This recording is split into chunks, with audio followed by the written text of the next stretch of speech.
una alegría, siempre es un placer encontrarles y encontrarnos acá, además, en esta casa, que es el sindicato de prensa de la provincia del Chaco. Bueno, la verdad es que nunca mejor que hoy hacer estas reflexiones urgentes. Yo no me voy a extender para nada porque acá tenemos a 3 compañeros, estamos esperando al cuarto, que ya vendrá y que se sumará al panel.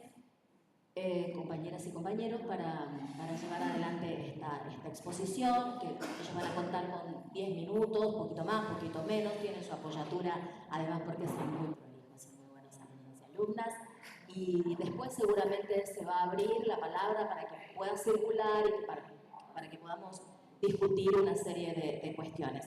Pero no quiero dejar pasar algo que quizás algunos de ustedes estaban dentro de aquí, del salón, y quizás otros de ustedes no habían llegado aún, pero estábamos afuera con Lucila y con otros compañeros y compañeras cuando se acerca la policía. Ahora, hace un ratito, vino la cana en criollo básico y esa fue una actitud, les puedo asegurar, absolutamente intimidatoria. Una de las compañeras alcanzó a ver y a advertir que se sacan los 2 oficiales que llegaron, la identificación, el abrojo con la identificación, y lo primero que hicieron fue decir que venían a ver qué era lo que pasaba. Y lo que pasaba es una charla en un sindicato, en el sindicato de prensa, además.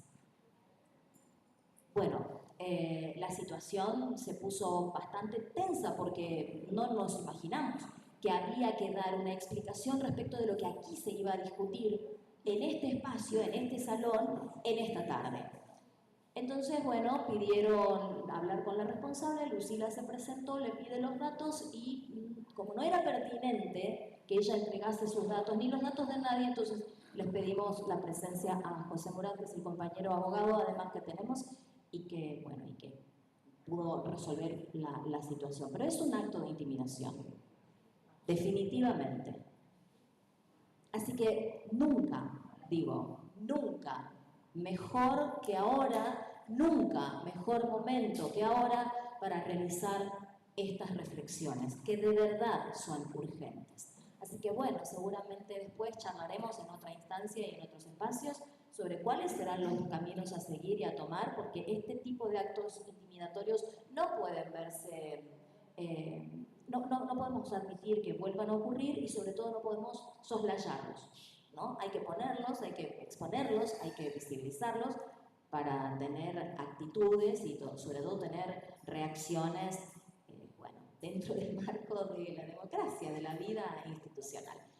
Estas nuestras compañeras son Gabriela Pellegrini, Cristina Godoy, está el compañero Cristian Muriel. Cuando digo compañeros, por favor que nadie se sienta incómodo por ahí porque no estoy hablando de una cuestión ideológica, sino porque se llevan adelante la tarea de la comunicación y bueno, y así es que nos parece necesaria. Ustedes más o menos...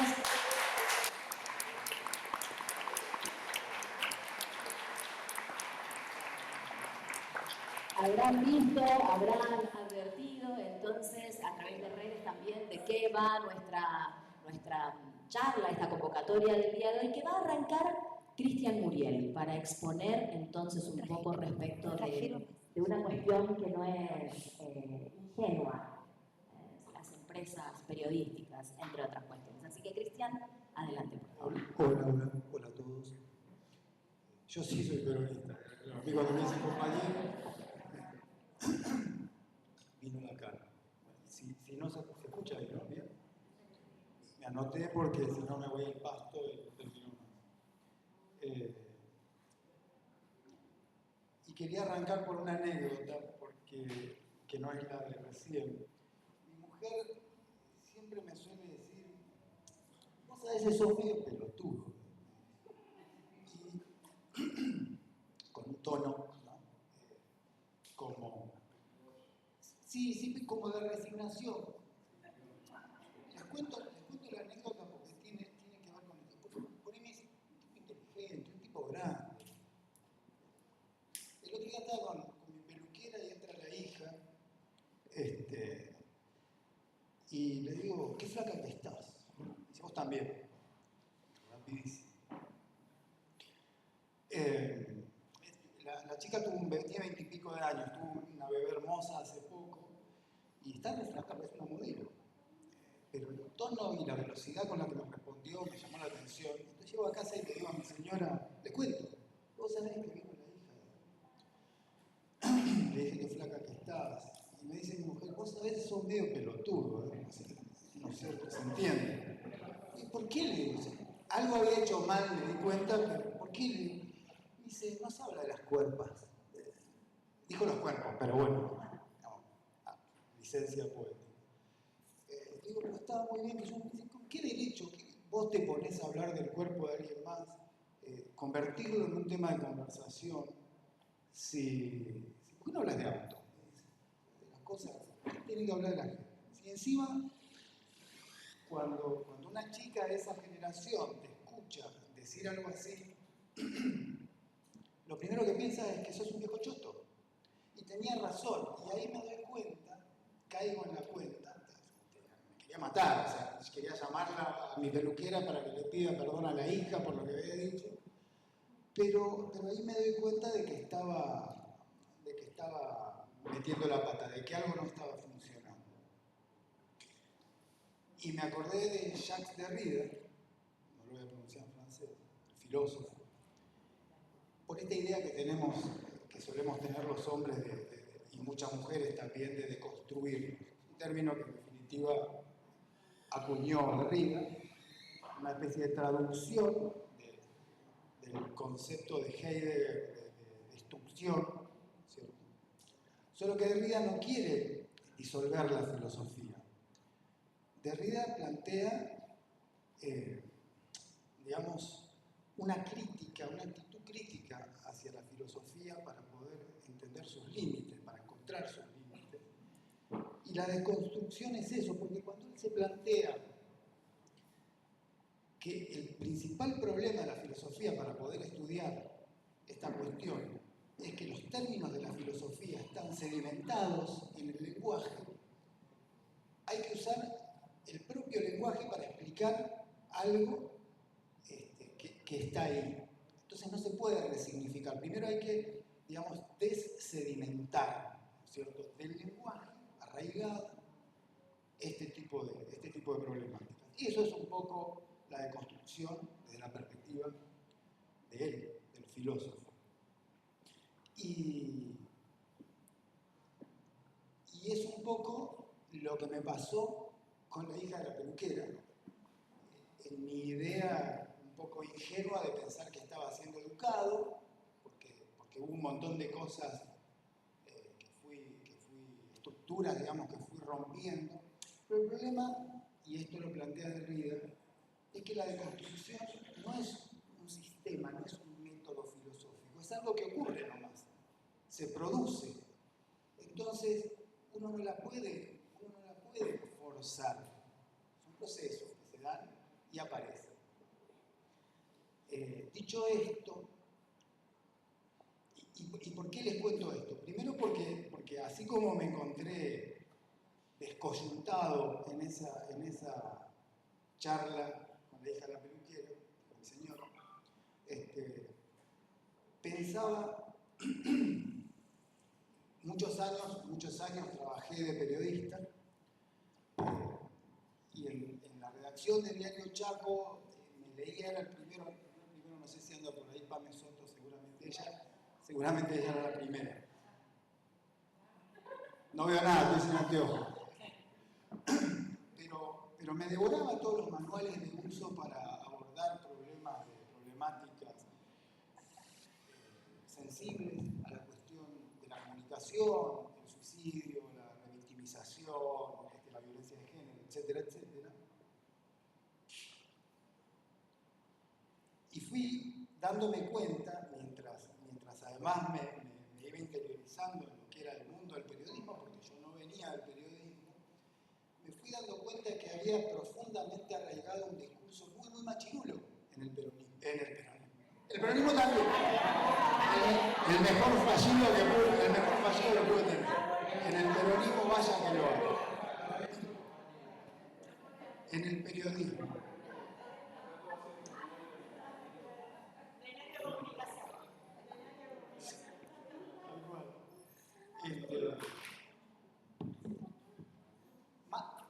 más o menos solapadas, yo qué sé, desde los títulos, desde cómo se aborda, por ejemplo, cómo estaba naturalizado poner la sigla de un violador en lugar de su nombre y el nombre completo de una víctima, exponiéndola, revictimizándola, etcétera, etcétera.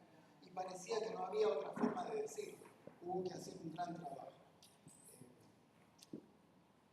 Yo, insisto, no me considero periodista y para mí el periodismo, lo hablábamos con Gaby estos días, para mí el periodismo es un lenguaje. Uno más de los lenguajes que en mi caso particular me permiten tratar de analizar la realidad, de entenderla, etc. Hay gente para la que el periodismo es un arte, es literario, hay gente para la que es un oficio. Creo que para todos igual es un lenguaje porque tiene esa condición. Y volvemos de nuevo a Derrida, si volvemos al lenguaje. Es más, también lo hablábamos el otro día con las chicas, yo no creo que el periodismo, acá somos, no sé si hay algún estudiante de periodismo, creo que somos todos gente más grande. Ahí sí algún docente, a Roberto incluso.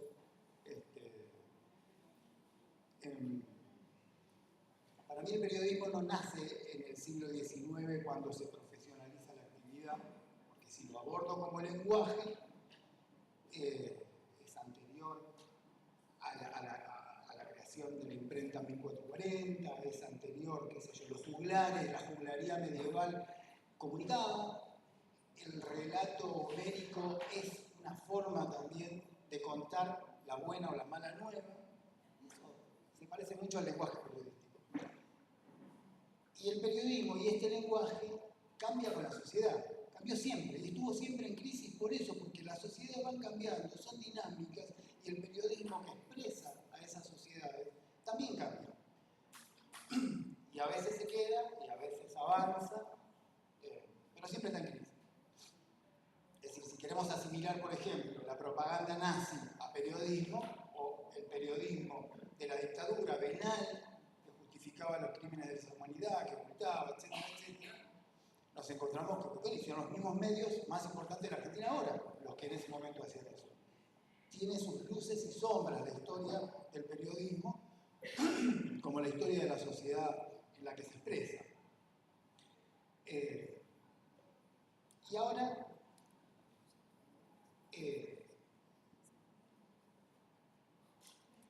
el periodismo que está en crisis y que tanto nos preocupa y sobre el que tanto debatimos, con las redes sociales, con el entendimiento de las redes sociales, nuevos formatos, plataformas, etcétera, etcétera, que no es el de hace 10 años ni siquiera, tampoco está, digamos, frente a una crisis tan distinta de otras que tuvo en otros momentos.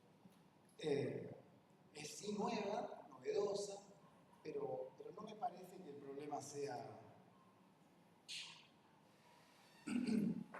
que el problema sea mayor que ese. Tienen otros desafíos los periodistas actualmente.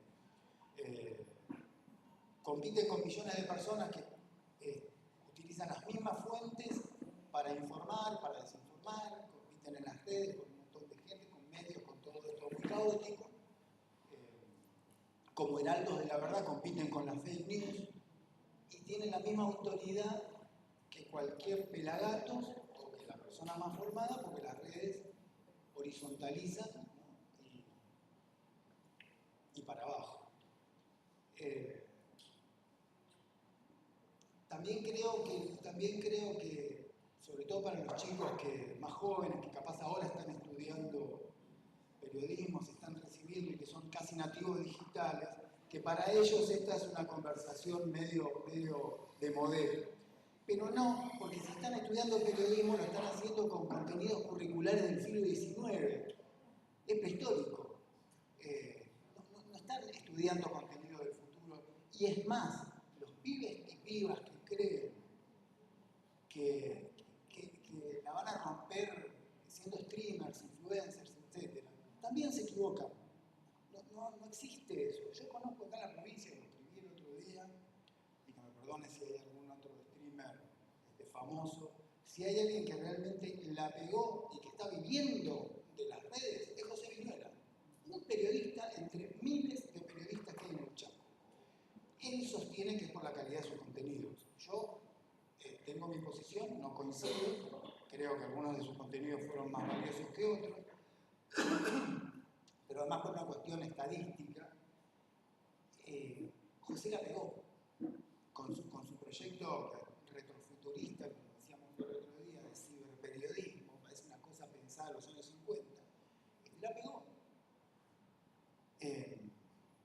Pero no es cierto que cualquiera va a agarrar, se va a poner un canal de streaming y se va a llenar de guita. Digo, cuando los periodistas son tiktokeros, se arman canales de YouTube y le meten garra y demás, no tienen que dejar de pensar. Acá se me están enojando las compañeras.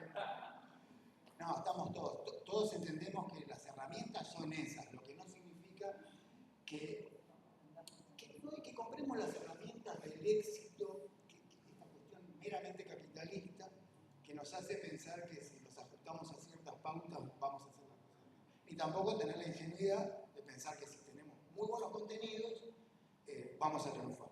Nada de eso es aplicable cuando hay un algoritmo de Meta o de Google en el medio. Estamos, en ese sentido, somos vulnerables.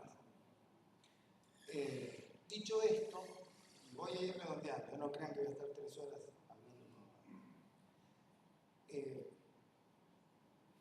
Y vuelvo por última vez a Derrida. Hay una actitud que es transversal a su idea de la deconstrucción y la responsabilidad.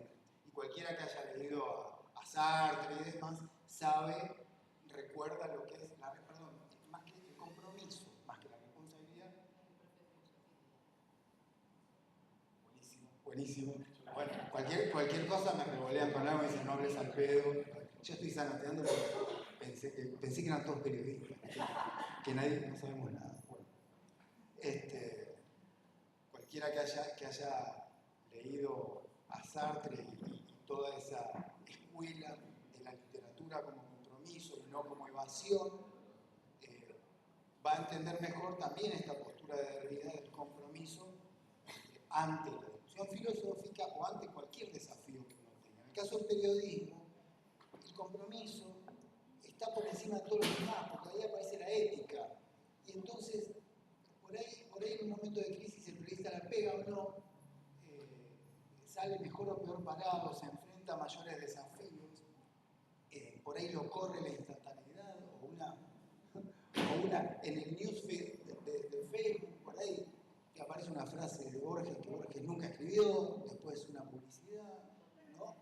Contenidos patrocinados, un amigo que dice una tontería que mejor no lo hubiera dicho, y una noticia. Un contenido que puede ser periodístico, que puede ser serio. Todo eso está en el mismo lodo, mezclado, y bueno, yo entiendo la desazón del periodista que trata de, a través de las redes, construir, ¿no es cierto?, discursivamente una posición, o avalar posiciones, o criticar otras. Y encima está sometido al escrutinio permanente de todo el mundo. ¿De qué estás hablando? ¿Qué decís vos? ¿Qué sé yo?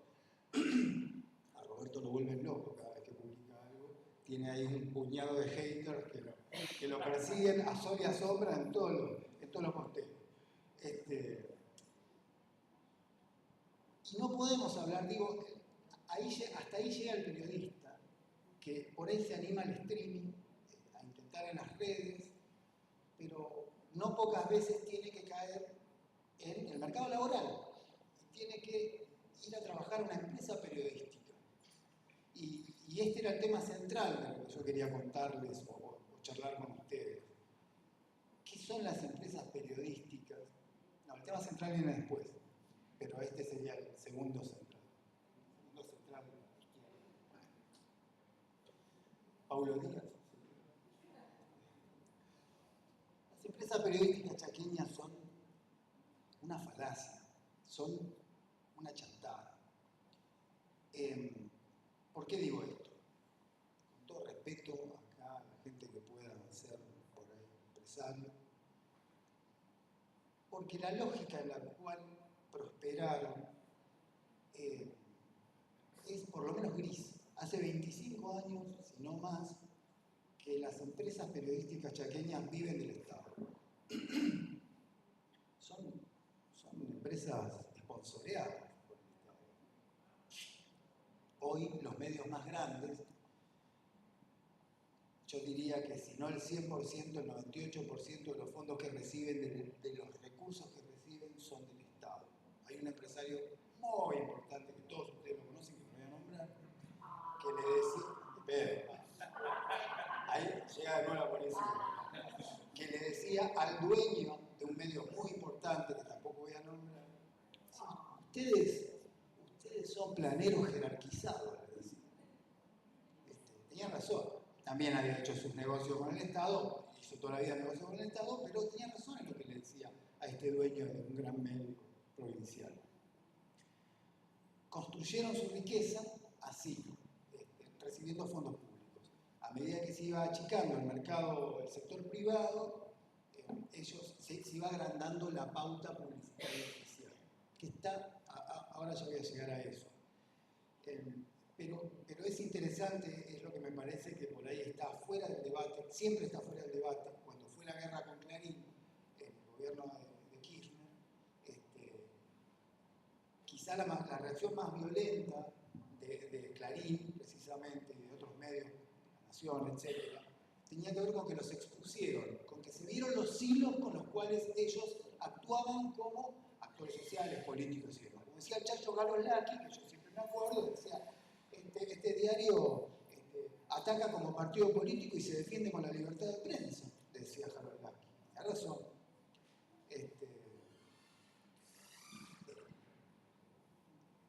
Ocurre con estos medios que al estar financiados en su totalidad, primero una enorme injusticia, porque obviamente ningún crédito productivo que uno vaya a pedir al Lomo del Chaco para armar un tinglado, para iniciar un proyecto de lo que sea, tú así tomas, llevar la guita, no usarla. No, puede ser un crédito a tasa subsidiada, puede ser con un plazo de gracia de unos meses para empezar a devolver la guita, pero hay que devolverla la plata. Los medios chaqueños no le piden plata al Estado para armarse una redacción, para armar un estudio de streaming o lo que sea. No, le piden plata al Estado todos los meses para pagar los sueldos, para bancar todos sus gastos y para tener plusvalía y hacerse millonarios. Hay puñados, no son tantos, que se llenaron de guita en estos 25 años, que son millonarios a costa de los fondos públicos. Esto es claramente injusto, incluso para el campo, para el sector que se les ocurra, es muy injusto. Pero encima más injusto todavía es el hecho de que sea el único sector que no tiene ningún tipo de marco legal para funcionar. Ustedes fíjense que el argumento infantil para que exista la pauta publicitaria por parte del Estado es que el gobierno tiene la obligación de informar sobre los actos de gobierno, valga la redundancia. Constitucional, la obligación constitucional. Eso es poner una solicitada, un flyer. No es bancar un medio pagándole los sueldos a todo el mundo todos los meses, es otra cosa. Y entonces, si hacer públicos los actos de gobierno se resuelven con una solicitada, se le paga a ese medio por la solicitada, ese medio no puede pagar los sueldos, no le alcanza para nada. De la misma manera que a ese medio no le alcanza una publicidad privada para sostener su funcionamiento, su operatividad todo el tiempo. Entonces necesitan de esa guita. Es un negocio a pérdida que solamente es rentable cuando la plata la pone el Estado. Y es muy loco, es interesante esto, porque que sea rentable es bueno para los empresarios, pero no tiene nada que ver con los valores que tiene que sostener el Estado. No es lo que tiene que financiar el Estado. El Estado puede acompañar a alguien que quiera iniciar un negocio, a un emprendedor, digamos, pero no puede estar bancándolo todo el tiempo. Y acá aparece el porqué, ¿no es cierto? Lo bancan todo el tiempo porque terminan condicionando la línea editorial de esos medios. No hace falta que yo se lo diga, ustedes lo saben mejor que yo porque lo leen todo el tiempo. El tema que me parece interesante es exponer esta lógica que hay detrás de si los medios son oficialistas, si por ahí tienen más identidad ideológica con el gobierno de turno o lo que sea. El tema es lo que se maneja atrás, que es discrecional. Roberto maneja números más actuales que yo sobre esto. porque está todos los días hurgando en la cuestión, pero cuando se modificó la ley de presupuesto, el gobierno de Sendero modificó la ley de presupuesto hace unos meses, se le otorgó a la Secretaría de Asuntos Estratégicos de la provincia, que conduce Marcos Recico, que es el que maneja la pauta, un plus de 5.000 millones de pesos para manejar él discrecionalmente, insisto, sin ningún tipo de control. ¿Cómo se iba a distribuir esa guita? Empezamos a entender qué es lo que hay detrás, con qué criterio se distribuye. Eso se resuelve adentro de una oficinita, o una oficinota, así era que usaba Darío Colli, una gran oficina, pero entre 4 paredes, entre el reciclo y el tipo que tiene enfrente, de acuerdo a la simpatía que tenga, a la cercanía que tenga, a algún curro que puedan estar. No sabemos, tenemos todo el derecho del mundo de sospechar que hay retornos, que no toda la guita que va a los medios termina en los medios, que hay negocios en conjunto, etcétera, etcétera, etcétera. Todo lo que se deriva de que no haya controles y de que no haya una legislación que lo regule. Esas son las empresas periodísticas donde va a laburar el periodista. Por los mangos, claro, a cobrar un sueldo que ni siquiera es el deprimido sueldo acordado con este sindicato. Cuando están en blanco, porque muchos ni siquiera lo están. Todo este nivel de precariedad arranca con un curro de miles de millones de pesos arreglado entre 4 paredes, entre un gobierno que quiere que los medios le respondan, darle buenas noticias a la gente, como si fuera que la gente es idiota y que se va a pasar la vida sin abrir la heladera, sin ir al súper, sin ver los precios, etc. Esto hacen los medios y ni siquiera es culpa del empresario, porque incluso si un empresario tiene a todo su personal en blanco y está registrado ante la FIP, ante ATP, ante los organismos que corresponden, tipo, está en regla. Lo que hay acá es una cuestión de fondo que es grave y de la cual es responsable el Estado. Y es así como llegamos a la cuestión que sí es la de fondo, que es la de la ley de pauta, tantas veces debatida, charlada y olvidada. Varios proyectos pasaron por la legislatura, todos terminaron cajoneados. Ahora hay compañeros que están discutiendo un nuevo proyecto, están avanzando en eso. Siempre los que proponen que hay que debatir en la legislatura la ley de pauta son los opositores, porque el oficialismo nunca quiere debatir la ley. Está chocho con la ley de pauta, puede manejar la guita como quiere, a través de un fideicomiso con el cual tiene que brindar mucho. Toda la información que manejamos, la que maneja Roberto, es producto de filtraciones, no es producto de información pública que están difundiendo y compartiendo desde el gobierno. No cuentan nada, no dicen nada, se la llevan y así se manejan. Es un escándalo en una provincia con el 80%, por lo menos en el conglomerado de la Resistencia, con una pobreza de casi el 80%, una indigencia cercana al 37%, es una locura. Esto es lo que están haciendo estos tipos. Y lo más loco de todo es que cuando hablamos de ley de pauta, tenemos la ingenuidad, si no sabemos de lo que estamos hablando, de pensar, claro, si regulamos la distribución de la pauta, si hacemos transparente este procedimiento, listo. No, error. Si hacemos eso somos unos giles, porque encima de lo que costó llegar a este debate, pretender que haciendo transparente la operación ya está. Es más, la semana pasada el Ejecutivo Provincial mandó un proyecto de modificación de la ley, ¿cómo se llama? La ley de costo financiero, no sé la palabra ahora, de administración financiera, planteando unas excepciones a la distribución de fondos, y entre esas excepciones está la contratación directa de fondos para pauta, digamos así, para publicidad oficial. Están buscándole la vuelta porque les están respirando en la nuca. Capaz no nos dan bola a nosotros, pero lo ven al chabón de Canal 9 de Buenos Aires diciendo las cosas que le cuenta Roberto, y entonces ahí se asustan, ¿no? Se ponen locos y están pergeñando alguna salida alternativa para tratar de superar este momento.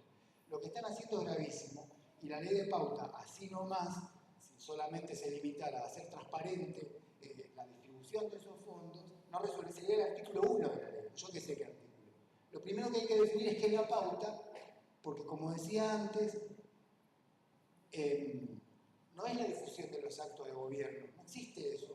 O sea, no es una solicitada del norte, qué sé yo.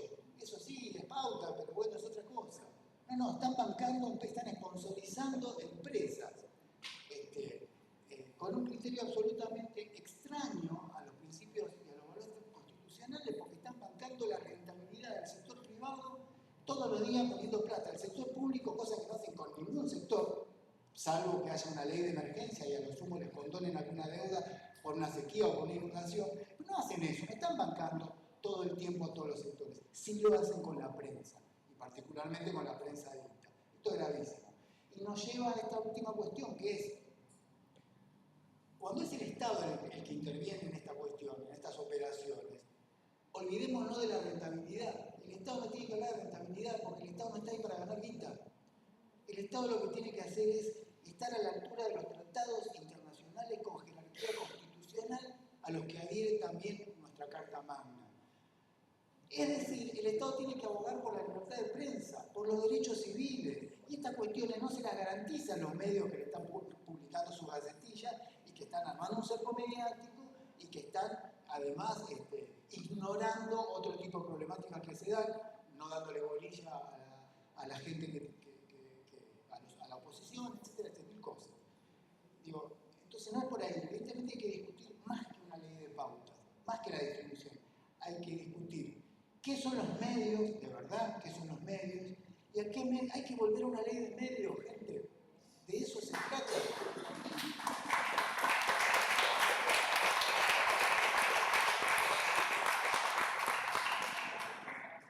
Es la discusión que creo que si hay legisladores, si hay dirigentes, si hay colegas, periodistas, comunicadores, etcétera, gente de distintas disciplinas que está debatiendo estas cosas, me parece que es la discusión que tiene que meter ahí adentro. Primero, porque igual la ley de pautas no se va a aprobar, o sea, seamos realistas. No sé qué tendría que pasar, qué clase de quórum surrealista tendría que producirse en la legislatura para que se apruebe una ley de pauta en esta dirección. Sí. Una corrección nomás para agregar más que corrección. Sí. Los proyectos que hay que existían ya desde la época que estaba por. En un momento dado había 4 proyectos de ley. Uno era del PJ, otro de Carlitos Martínez, otro de San Cristóbal y el otro no recuerdo de quién. Pero eran muy críticos en cuanto al concepto y el planteo que hacían o hacen porque están los proyectos de cómo mirar ese subsidio que da el Estado en concepto de pauta publicitaria. Amplio y muy rico en los proyectos. El tema es que, como vos decís, eso no hay mayor diferencia. Cuando llegan al gobierno se olvidan, pero son muy ricos y hablan de, bueno, no solamente tener a los trabajadores registrados, tener una mirada con, de repente, medios cooperativos, trabajo social. Son interesantes los proyectos.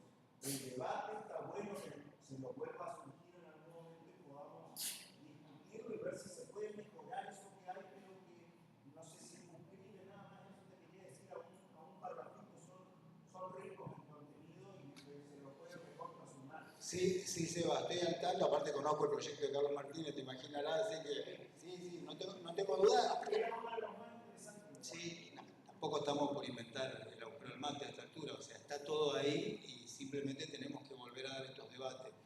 Y es muy interesante, sí, redondeo, ya termino. Hay algo que es muy interesante respecto a esto, y es que cuando se empezaron a dar esos debates, recuerdo a varios empresarios importantes de los medios locales que decían, bueno, el primer criterio que hay que tener en cuenta es de escala, o sea, la meritocracia, digamos. Los medios más grandes necesitamos pauta más grande, listo, chao. O sea, 25 años estuvieron recibiendo plata del Estado sin ningún tipo de ley y ahora que se convirtieron en medios grandes, producto de esos fondos que recibieron, dicen, bueno, ahora somos grandes, necesitamos más plata. Y este es un error que cometió Coqui incluso en enero, si no me equivoco, de 2023, cometió ese mismo error. Le cortó la pauta a todos los medios chiquitos de la provincia y siguió sosteniendo a los medios grandes porque tenían empleados. Es decir, el criterio era ese de Coqui en ese momento. Un error que yo se lo marqué a Coli, no voy a decir lo que me respondió ni lo que nos dijimos, pero digamos, se suele caer en esto. Ellos, claro, quieren seguir ganando, no piensan en otra alternativa. Pero, y cierro con esto y coincido con lo que planteaba Seba, es eso lo que tenemos que hacer. Aunque no se apruebe ninguna ley, tenemos que profundizar este debate y entendiendo que lo que hay atrás realmente es un curro y lo que hay por delante es el futuro de los chaqueños y chaqueños. Bueno, muchas gracias.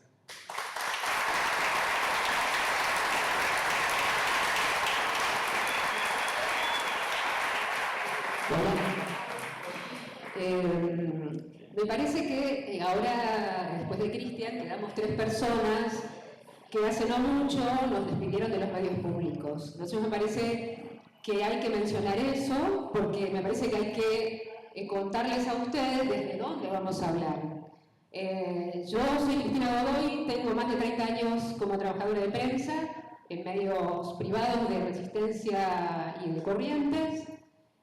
Hace no muchos años estuve trabajando en Radio Provincia del Chaco, 8 años, 5 con 8 horas, contrato de servicio, pase a planta, y un día de buenas a primeras nos despidieron. Sospechamos por qué nos despidieron, sospechamos, pero nadie nos dijo por qué fue sin causa. Ahí hay un detalle a mencionar, los medios públicos dependen de la empresa ECOM. Resulta que la empresa ECOM es privada para echarnos, pero nos descuenta el aporte ATE, nos descuenta el SET, nos descuenta una ley de aporte de agentes públicos, pero a la hora de echarnos dicen, no, ustedes estabilidad no tienen, ustedes son empleados privados, total, te indemnizo con plata del Estado, y andate. Así, de buenas a primeras.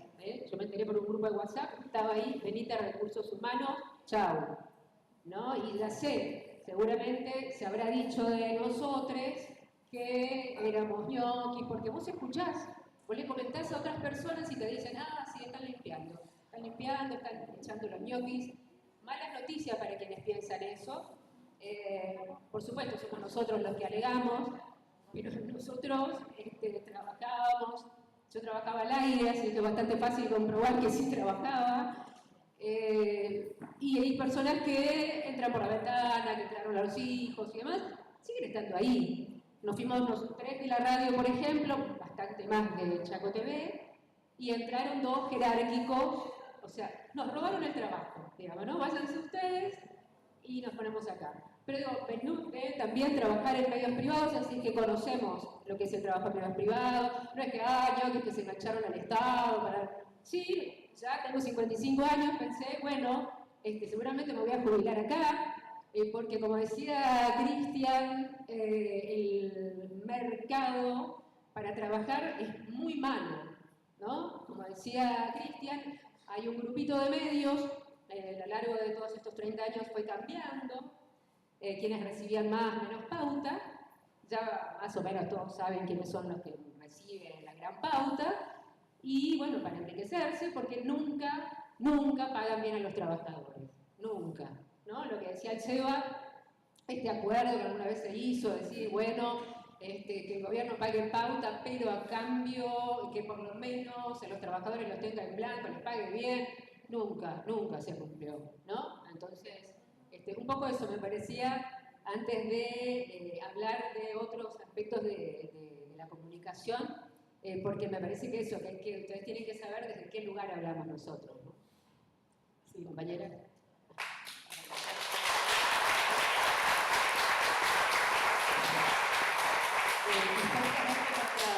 Nuestras carreras fueron sumando experiencia en esos medios explotadores, donde por 2 mangos nosotros teníamos que sostener, digamos, el trabajo.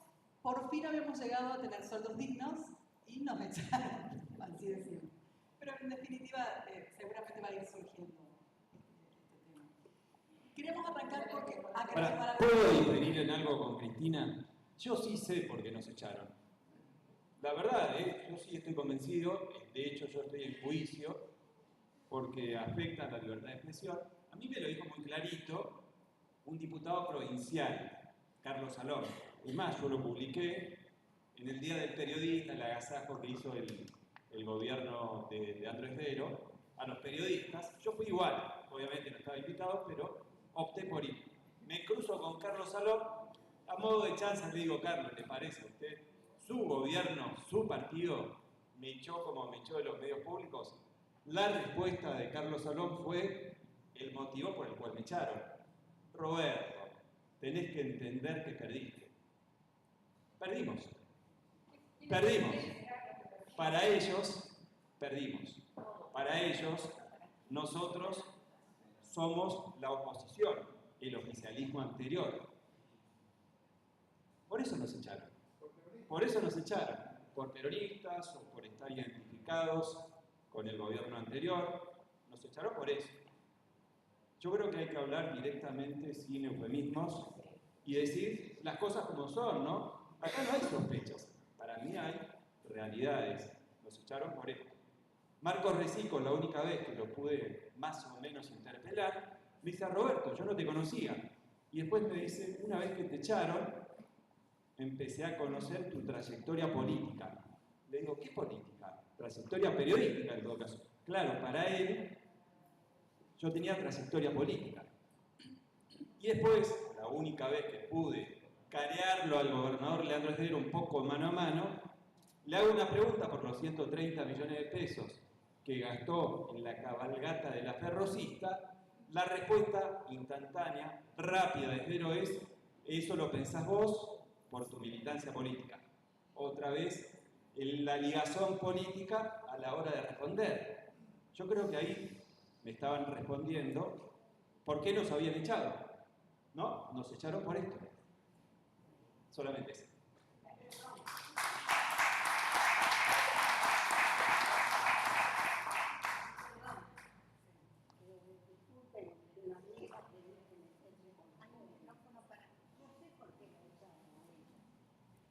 Por preguntona y escarnadora.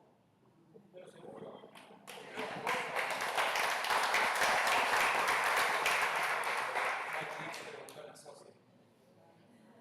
Bueno, estas charlas urgentes nos invitaron a nosotros para un poco hacer la previa, la necesaria charla previa a lo que va a ser la presentación del libro de Lina Causa sobre el delito de magnicidio.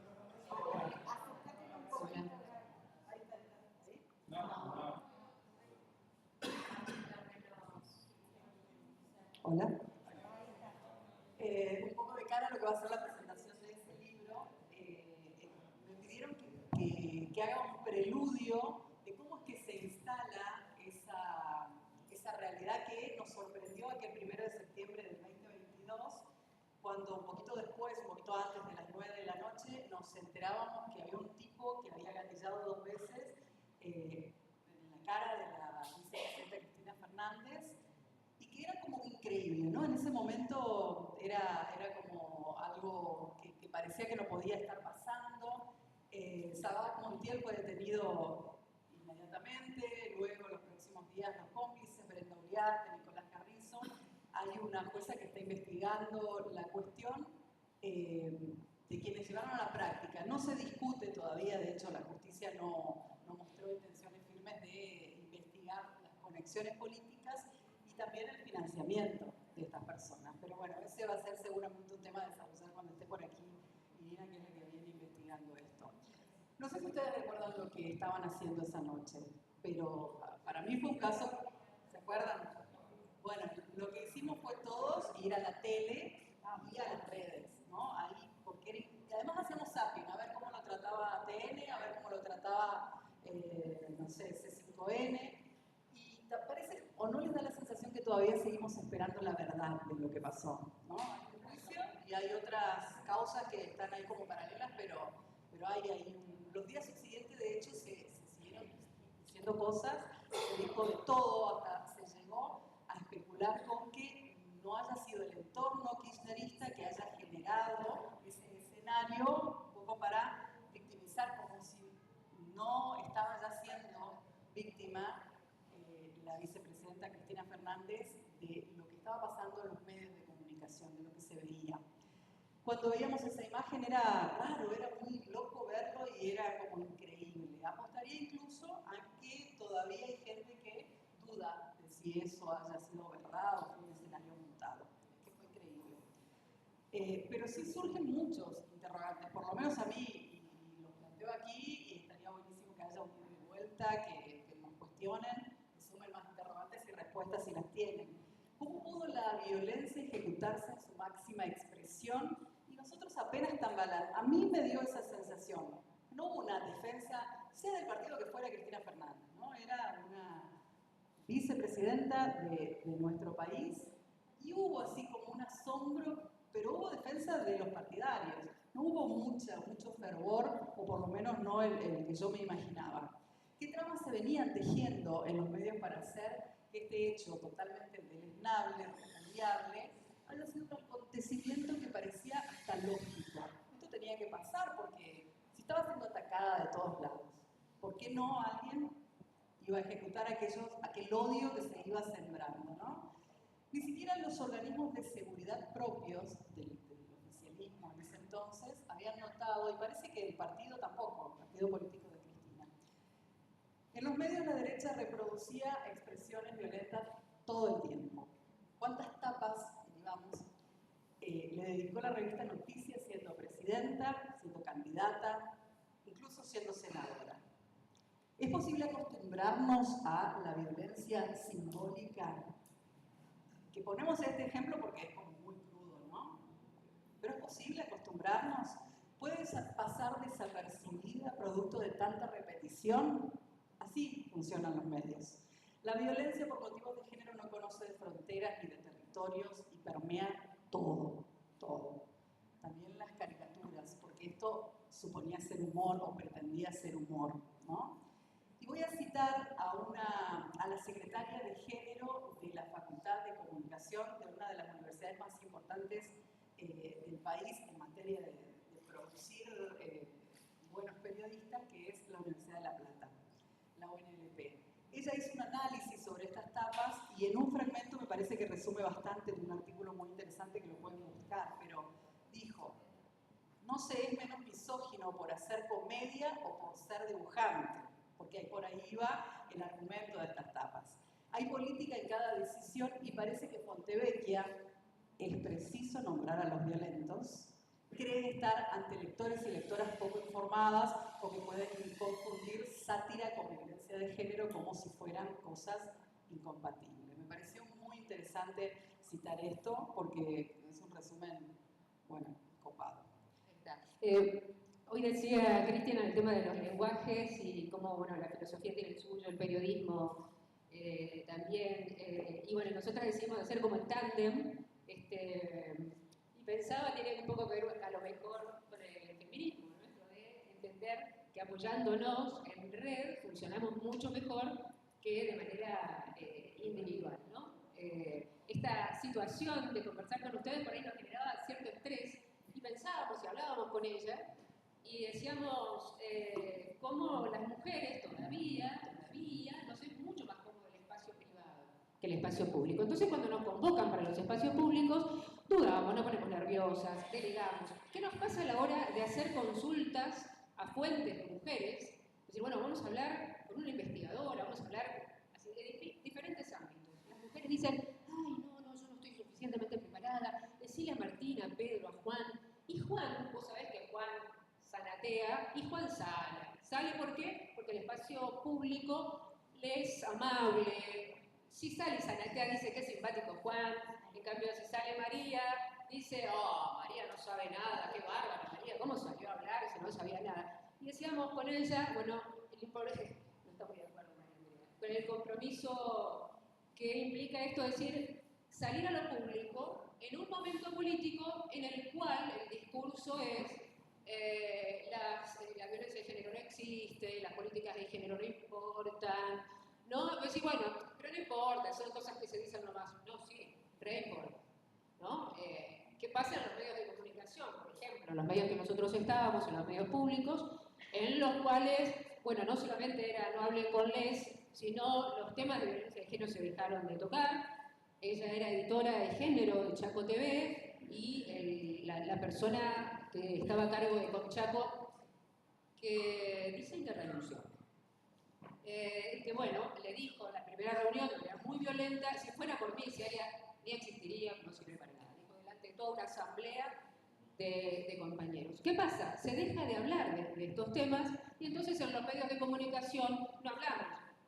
pareciera que entonces desaparece, porque si no se habla en los medios, no se habla en las redes, parece que no existe, ¿no? Aquel viejo paradigma de los medios de comunicación, lo que no está en los medios no existe, dejamos de hablar, ¿no? Entonces, las compañeras que proponemos en la agenda de temas del día, che, pero mirá este tema, mirá este otro. No, los temas no son importantes, ¿no? Entonces se dejan y se van pasando. Entonces decíamos, bueno, nuestro aporte también tiene que ser mencionar esta situación que está ocurriendo, que es peligrosa, que es riesgosa, porque son censuras que están ocurriendo. O sea, porque Gaby decía, ¿cómo ocurre que a la vicepresidenta de la Nación intentan matarla y todos dicen, ¿habrán intentado matarla? ¿Habrán querido? ¿Habrá hecho? Porque viste que nunca se hace la víctima. No. Y quedó ahí. ¿Por qué? Porque hubo toda una estrategia mediática y en redes. Y ustedes dirán, ya vienen con la teoría conspirativa. Ahora, ¿puedo agregar algo? Porque, no, pero porque es verdad lo que está marcando Cristina, pero a mí me pasó, pero no para certificar, yo quiero ir para el otro lado. A mí me pasó algo al revés. No sé si hay un tinte ideológico ahí o no. ¿Se acuerdan cuando ocurrió hace poco lo de Trump? Lo de la oreja. Yo dije eso. Che, ¿será cierto? ¿No es muy Bolsonaro esto? De verdad, yo dije eso. Entonces a lo mejor... No, pregunto, ¿no tendrá que ver con una matriz ideológica más que con una cuestión de género en este caso? O ambas, porque de verdad a mí hasta ahora me genera dudas lo de Bolsonaro, lo de Bolsonaro también, pero me genera dudas lo de Trump, hasta ahora. Y lo de Cristina, por ejemplo, no me genera dudas. Estoy convencido, aparte porque está lo de Revolución Federal, que era asistido por la empresa de Caputo de una forma rara, que la justicia nunca investigó. Pero... Claro. Eso es lo que le da credibilidad, la no investigación. Eso es lo que le da verdaderamente, fuera de lo ideológico, la credibilidad. Porque si investigan, no pueden meterlo en cara. Pero además, si queréis ir pasando las frases, porque no las voy a mencionar a todas, vayan leyendo, pero se fue creando un caldo de cultivo para que haya consenso social sobre que estaba bien, si era una chorra, había que aniquilar al kirchnerismo. Frases de estas características se fueron metiendo en nuestros hogares, que es a donde ingresan los medios. Y cuando hablamos de los medios, hablemos de las redes. Ustedes saben que se ganan elecciones por las redes.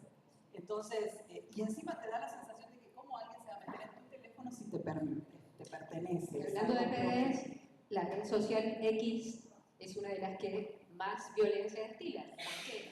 Porque es una de las redes en donde se da la discusión política. El Ministerio del Odio se llamaba ¿cómo se llama? Se llamaba Twitter Space, creo que es como un canalcito donde daban charlas a miles y miles de pibes, después incluso del atentado, indicando cómo matarla. Así, bueno, todo esto la justicia todavía no está investigando. Pero ya que nos vinimos a los medios y vamos pasando estas imágenes y las expresiones de odio que fueron sustentando ese ámbito para que se dé lo que pasó el 1 de septiembre del 2022,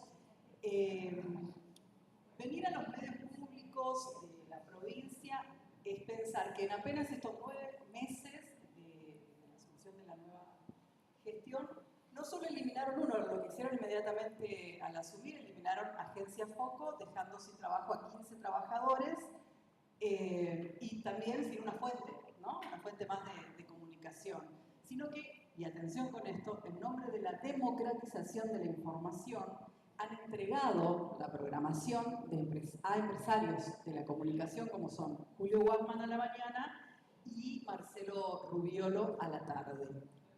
Dos empresarios que pertenecen a este grupo de empresarios, ¿no? Ambos comunicadores que además, y aquí me toca de cerca, expresamente son carentes de perspectiva de género. Son personas que no les importa porque además entienden que no puede una mujer venir a decirles, che, vamos a revisar. Yo también aprendí hace 20 años hacer comunicación y antes me mandaban a cubrir un siniestro de tránsito y me hacían ponerle el micrófono a la persona tirada en el suelo y yo tenía que hacer eso, hasta que empecé a ver la comunicación desde otro lugar, hasta que empezamos a adquirir herramientas para hacer una comunicación respetuosa, no solo de esa persona, sino de la familia que está del otro lado y que a lo mejor se estaba enterando que habían chocado a su familia. Y ahí me parece que también abona lo que decía Cristian, la necesidad de, bueno, conversemos, la pauta, ¿tiene que haber pauta? ¿Cómo tiene que ser? ¿Queremos o no queremos? ¿Qué tipo de comunicación queremos en los medios públicos? ¿Necesitamos medios públicos en la provincia? ¿Cómo hacemos para sostenerlos, para protegerlos? ¿Qué tipo de comunicación ofrecen o deberían ofrecer o queremos que ofrezcan los medios? Y aquellos que son pagados también, pagados descaradamente, ¿no? Porque una pauta oficial no debiera generar que una persona hoy viva en un barrio privado de una manera espectacular y tenga viajes a Europa cada 2 por 3 con su familia, siendo que ejerce la misma profesión que nosotros hace 30 años.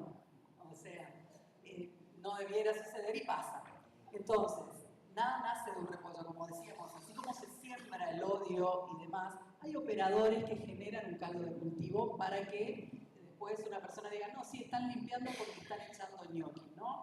Y para que se haya consenso social respecto de estas decisiones que después toma el gobierno X, en este caso el actual. Una vez que decidió el gobierno poner en práctica estos cambios en la TV pública, el propio Marcelo Rubiolo, en una de sus editoriales, traje el videito, pero prefiero no pasarlo, si quieren se los compartimos, está igual en sus redes. El tipo dijo muy descaradamente que en Somos Uno todavía había gente del Partido Justicialista haciendo militancia peronista. Aquí dijo, aquí en Somos Uno, en ECOM, hay gente del Partido Justicialista haciendo militancia peronista. Y casualmente, a las 2-3 semanas, nos echaron a nosotros. No casualmente, no casualmente. Era descarado. Efectivamente, ¿Puedo agregar algo más? Sí, claro. Perdón. Luis Verga no. Marcos Recico, el que maneja no solamente, como decía Cristian, la pauta publicitaria, el que baja o sube el pulgar de la pauta publicitaria a todos los medios, ese es el que maneja también la editorial de los medios públicos. Él se presentó el 1 de marzo ante todos nosotros y dijo explícitamente: no voy a permitir que acá militen para la oposición. Fue taxativo. Seguramente eso nosotros lo presentaremos en el juicio. Tengo compañeras que ahora me podrán testificar, que antes no tenía, pero pero grafica de cuerpo entero esto que marcaba Gaby y que por ahí Rubiolo puso por ahí el punto sobre las IES. La idea era esa, ¿no? De todas formas, era posible hacer, si hubiéramos querido, ¿no? Hacer militancia en el contenido. Quien vea el contenido del canal público hoy puede certificar que hay un filtro tremendo respecto de que la oposición no existe directamente. O sea, en la práctica era imposible hacerlo, o sea, que ni siquiera es válido como una razón, como si hubieran querido tomarla como un fundamento. Una cosita más comento con respecto a esto, y es que en realidad quizá le estamos dando un crédito a estas personas que no ameritan en cuanto a lo que discuten. Son unos tilingos. Rubiolo es un tilingo, puso la palabra más educada que encuentro, acuñada hace muchos años. Pero hoy está en el prime time del canal público haciendo uso de la estructura del Estado. Pero que le metan, y el lunes tuvo que salir desde Dero a decir Chaco puede, en un video él, porque le pagan 5.000 millones de mangos a todos estos ñatos que no entienden nada, que dicen estas estupideces. Digo, con ellos no hay mucho que debatir en los términos intelectuales. Para denunciar un montón, pero con ellos no se puede debatir porque son ordinarios. A mí lo que además me preocupa... ¿Cómo? A consideración aprobada. A mí lo que además me preocupa es que no han nombrado otra editora de género. Yo quiero decirles que no tenía muchas esperanzas de que eso vaya a pasar, porque claramente me frisaron apenas comenzó la gestión.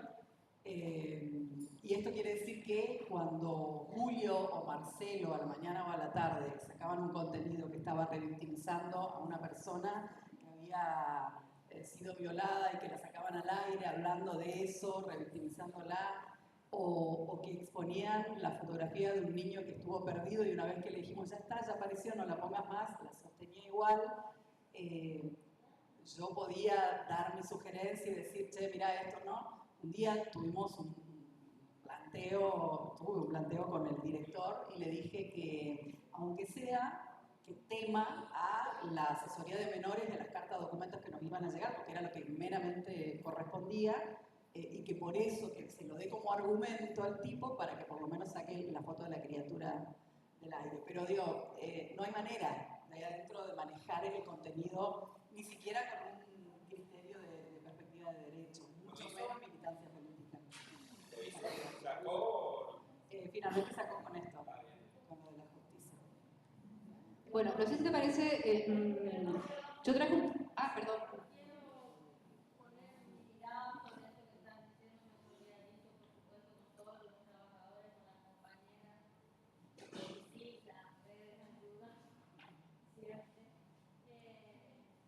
Pero me parece que hace falta dejar claro que también son víctimas de esa construcción.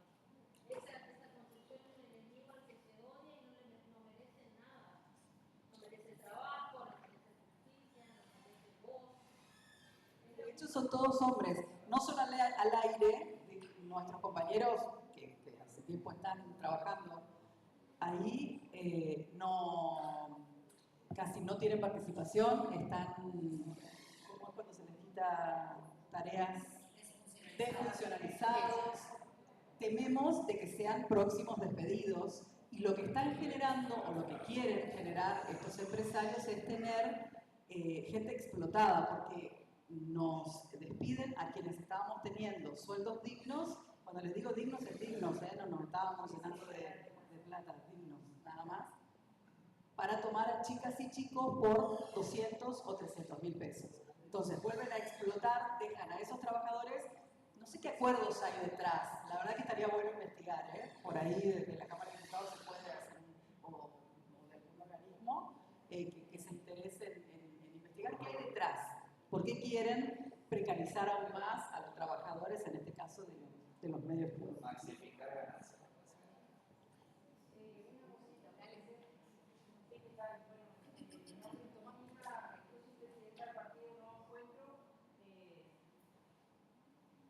Soy presidenta del Partido Nuevo Encuentro. Bueno, lo conocerán a Martín Sabatella, fue uno de los que estuvo justamente peleando por la ley de medios, algo que hubiera sido otra historia, ¿no?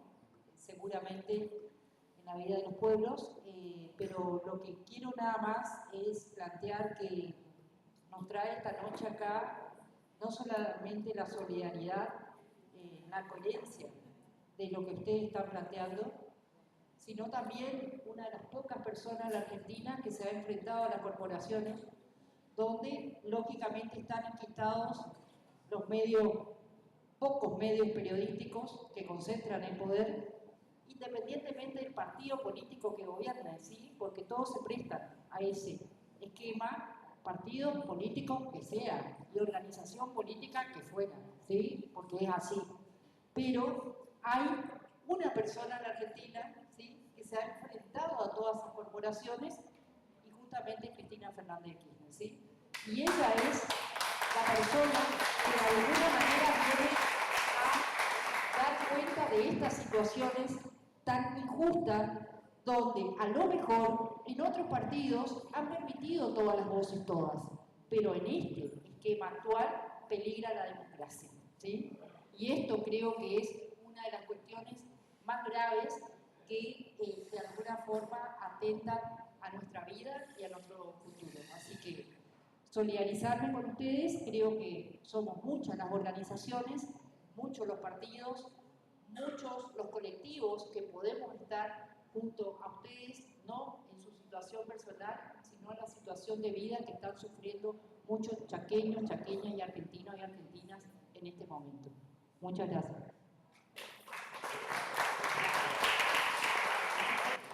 Bueno, como para no extenderla mucho más, esta semana se presentó en la Facultad de Derecho de Buenos Aires un informe, algunos sabrán, otros no, de periodistas, sobre todo de Buenos Aires, ¿no? Pero que refleja la persecución. También traje lo que resumió la Defensoría del Público, de la audiencia pública que se hizo en junio, cuando cerró la conducción de Miriam Lewin de la Defensoría del Público, en donde hay un detalle de personas y trabajadores de medios de comunicación de la persecución, de la censura, de los aprietes que están recibiendo a partir de esta administración nacional. Pero a lo mejor para cerrar, me gustaría, este creo que es, ¿no? El informe de las periodistas, tiene 20 páginas, obviamente, ¿no? Solamente quería elegir un par de testimonios, porque fueron varias las periodistas que leyeron, María O'Donnell, estaba Luciana Pecker, ella no vino porque está viviendo en Europa, Ivy Cangaro, Luciana Pecker se exilió cuando se exilió precisamente por la persecución, ¿no? En esos pequeños textos mencionan cómo fueron perseguidas. Y hay otros, en otros momentos, está muy interesante porque además hay aportes de Reporteros Sin Fronteras y habla de cómo avanzó la censura, cómo se deterioró la comunicación en Argentina en estos meses, que me parece que es muy interesante porque no es una sensación, ¿no? Es el trabajo de investigación de personas que se dedican a hacer esto en todo el mundo, y recordemos que todo esto deteriora gravemente nuestra democracia. En este caso, las periodistas, son todas mujeres, detallan cómo hay trolls, y esto tampoco es una percepción ni una persecuta, sino que describen las empresas que están trabajando en Argentina que hacen precisamente esto, ¿no? Ya ni siquiera son trolls anónimos, sino que ya son personas que inclusive trabajan en la comunicación del gobierno y que son retuiteadas por el presidente de la Nación. Ya digamos, no sé cuánto más se puede llegar a potenciar la violencia. Dicen estas periodistas, en algunos casos terminaba de hacer una exposición, hay una que había hecho un informe sobre el atentado a Cristina, inmediatamente después empezó a recibir trolls, y la agresión es tal, y lo dicen y lo referencian en el informe, en una entrevista que le hicieron a uno de los empresarios que manejan nuestras empresas de trolls, en donde dicen, no, si nosotros nos proponemos, podemos liquidar a una persona en días, en meses, es tal el acoso al cual es sometida esa persona, o sea, no es una cosa que dice, bueno, no le des importancia, son solo trolls, es terrible el acoso. La presión psicológica a la que arriban, algunas han alcanzado a hacer procesos judiciales y han logrado alguna suerte de barrera, ¿no? Pero bueno, piden aplicaciones de la ley, piden que la ley los refuerce las protecciones, por cómo esto que está ocurriendo con las periodistas mujeres de manera tan alevosa, a lo mejor algunos pueden pensar, bueno, pero está ocurriendo con las mujeres, ¿no? Aquello de que se le adjudica a Bertolt Brecht, de que, bueno, eran nada más que este otro grupo al que perseguían. En total son las mujeres, a mí no me va a pasar, ¿no? Después vienen por los hombres, después vienen por los... No, es terrible lo que está ocurriendo y el deterioro que esto está trayendo a nuestra democracia. Y la censura y la autocensura que eso implica, sumado a esto que acabamos de contar, el caso puntual de Luciana Pecker, se fue a vivir a otro país, o sea, te invade la vida privada, la vida familiar, tus hijos ya no van a estudiar en el mismo lugar, y además de ese ámbito virtual, en muchos casos, como el caso de Mavi Abiuso, que era editora de género de TN, con Danan, creo que es uno de los, los trolls de estos que son influencers de Milei, de esta política, sí. Ella le ganó un juicio activo, el tuvo que hacer tareas comunitarias y no sé qué, porque se fortaleció para llevar adelante ese juicio, porque en el mejor de los casos lo que haces es irte o dedicarte a otra cosa o empezar a ser, no sé, comerciante. En el caso de Mavi, la atacaron en la calle. Los tipos siembran odio en la cabeza de los que llegan acá y la atacaron en la calle, la atacaron. Llegó físicamente a ser golpeada. O sea, la violencia virtual, la violencia digital nos afecta no solo psicológicamente. Digo, como ese caldo de cultivo que también se generó para que después haya un intento de magnicidio, ¿no? Pedido la palabra. Soy un asistente, estoy a cargo de una secretaría de asuntos sindicales en un gremio local. Me interesan mucho todas las temáticas y los problemas relatados por sus propios trabajadores, que es lo que nos está faltando, que la realidad sea abordada desde los lugares, porque eso de esperar soluciones de arriba, ¿no? Justamente siempre viene la solución, pero parcialmente encarada, ¿no es cierto? Bueno, lo que quería, aparte de solidarizarme con los casos de los trabajadores, también hacer una observación que tiene que ver con lo político. Todo esto que relatan y todo esto que serían los hechos que tienen una continuidad y que se vienen dando en un desarrollo es lo que tenemos que entender. No son fotos, está todo diagramado y todo va a llevar hacia un lugar. Y nosotros, si queremos realmente dar un corte, tenemos que tener esa visión. Si nosotros pretendemos levantar la ley de medios de nuevo solamente con los argumentos porque tendría que es lo justo, no vamos a ir a ningún lado. Nosotros tenemos que darle un valor político. Y el valor político es que todo esto está sucediendo porque a la vez en el boletín público hace poquito lo quisieron restringir la información pública. O sea que todo tiene un fin y es político. Entonces, si nosotros no le damos ese valor, no lo analizamos así, y nuestros legisladores no toman nota de esto, que cada cosa que está pasando es un hecho político que los lleva a que ellos manejen, ya no de los medios, desde la información oficial, para hacer lo que y perpetuarse de esa manera. Porque ¿cómo hay forma de detectar lo que corresponde que sea informado si ellos mismos lo tienen en aval legal para tenerlo ocultado? Eso nada más.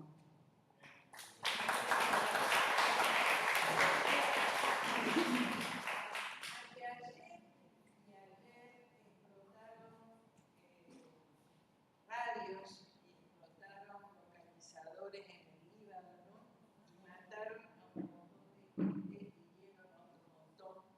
Y lo hicieron gracias a la maraña de satélites que tiene Elon Musk en el espacio, que son mucho más que los que podrían ser los del gobierno de Estados Unidos, los de Inglaterra, los de Francia, los de Alemania.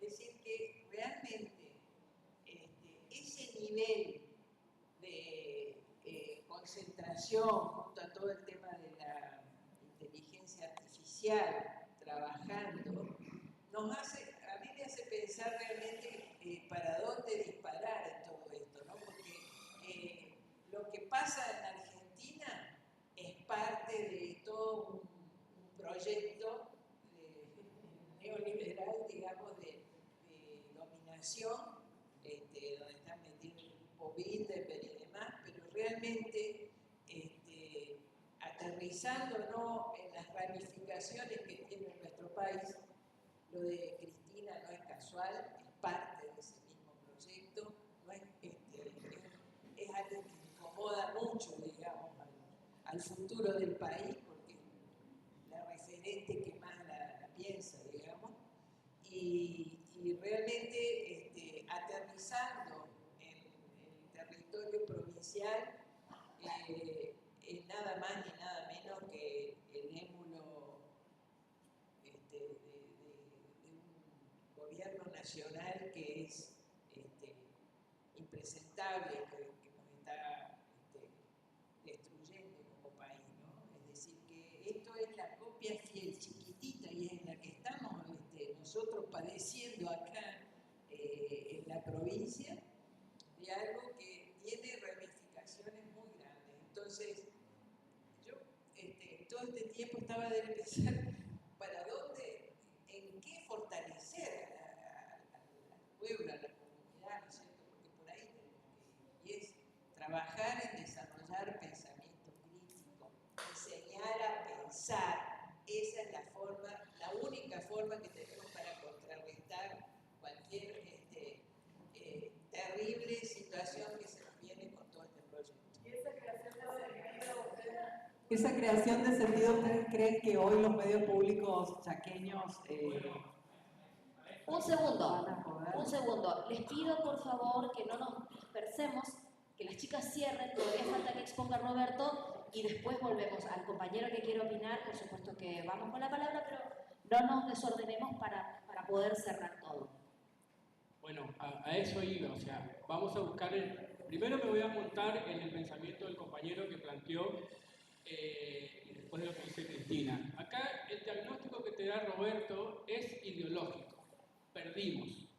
A partir de que perdimos, el diagnóstico es la separación del ideológico, pero sumado al odio. ¿Está? Porque cualquier gobierno que llegue al poder, obviamente la comunicación es una herramienta, una estrategia gigante. ¿Sí? Eso tampoco lo vamos a dejar de lado. Pero una cosa es disputar ideología dentro del poder de la comunicación y otra cosa es disputar ideología y odio. Porque con el odio se echa, con el odio se despide. ¿Está? Porque cualquiera puede saber que no es lo mismo frizarlos que echarlos. Entonces, ahí viene el odio. Entonces, el diagnóstico, repito, es claro. Perdimos y vienen por eso y vienen por mucho más. Y sobre todo lo hacen desde el punto de vista del odio. Entonces, a partir de ahí nosotros tenemos que ver, además de plantear o ver el pensamiento crítico, ¿qué hacemos? Basta ya de juntarnos y discutir estas cosas, sin ánimo, por supuesto, de bajar el piné al panel. Basta de discutir esas cosas, porque estamos discutiendo, todavía estamos de duelo, después de un año, de que por qué perdimos. Entonces, pasemos a la acción. Si en esta mesa, si en este lugar de debate, no tenemos una acción específica de pasar a la acción política, ideológica, que seguramente ustedes lo van a decir desde la comunicación cómo lo hacemos, porque ya no sirve solamente puntearnos y pelearnos en el grupo de WhatsApp, en el Facebook, en el Instagram, ideológicamente, sino que hay desde los sindicatos, desde las asociaciones gremiales y desde donde sea, de los movimientos, de todas esas cosas, discutir justamente la acción. Porque si no, tenemos, soy consciente de los procesos electorales, soy consciente que el año que viene tenemos nuevamente la posibilidad de poder disputar poder a través de las elecciones, pero si no, no vamos a llegar a ningún lado. O sea, vamos a seguir discutiendo estas cosas, pero no vamos a pasar a la acción. Entonces, son ustedes los que ahora en estos momentos, teniendo la cuestión de la comunicación, ¿qué hacemos? ¿Con qué vamos acá? ¿Con qué me voy? O sea, cuando digo yo, creo que lo sumo al claro, nos está faltando la propuesta, ¿y ahora qué hacemos? ¿No? Sí, es cierto. Yo le agrego una cosita que digo para también diferenciar en esto que vos mencionás de la propuesta. Esto es una opción. Digo, por ahí es desconocer o intentar o creer, digo, que no nos estamos movilizando, organizando, charlando sobre las realidades que nos vienen atravesando. No es casual que lo hagamos en el sindicato de prensa. No es casual que hoy haya llegado la cana acá para preguntar qué estamos haciendo. Entonces, me parece digo, que en algún momento o en cierta medida estamos incomodando. Son acciones que, por supuesto, que tenemos que profundizarlas, que tenemos que avanzar y apretar un poco el acelerador, pero me parece digo, que hacerlo en estos contextos, en estos ámbitos, con esta mesa, también genera algún tipo de impacto o de reacción desde el otro lugar, al menos de preocupación, ¿no? ¿Para qué nos juntamos? Y nosotros desde la acción que sabemos hacer, intentamos saber, que es la comunicación, vamos a empezar con una propuesta dentro de poco. Roberto ya está. Esperamos el apoyo de todas y todos, porque hay que vivir esto.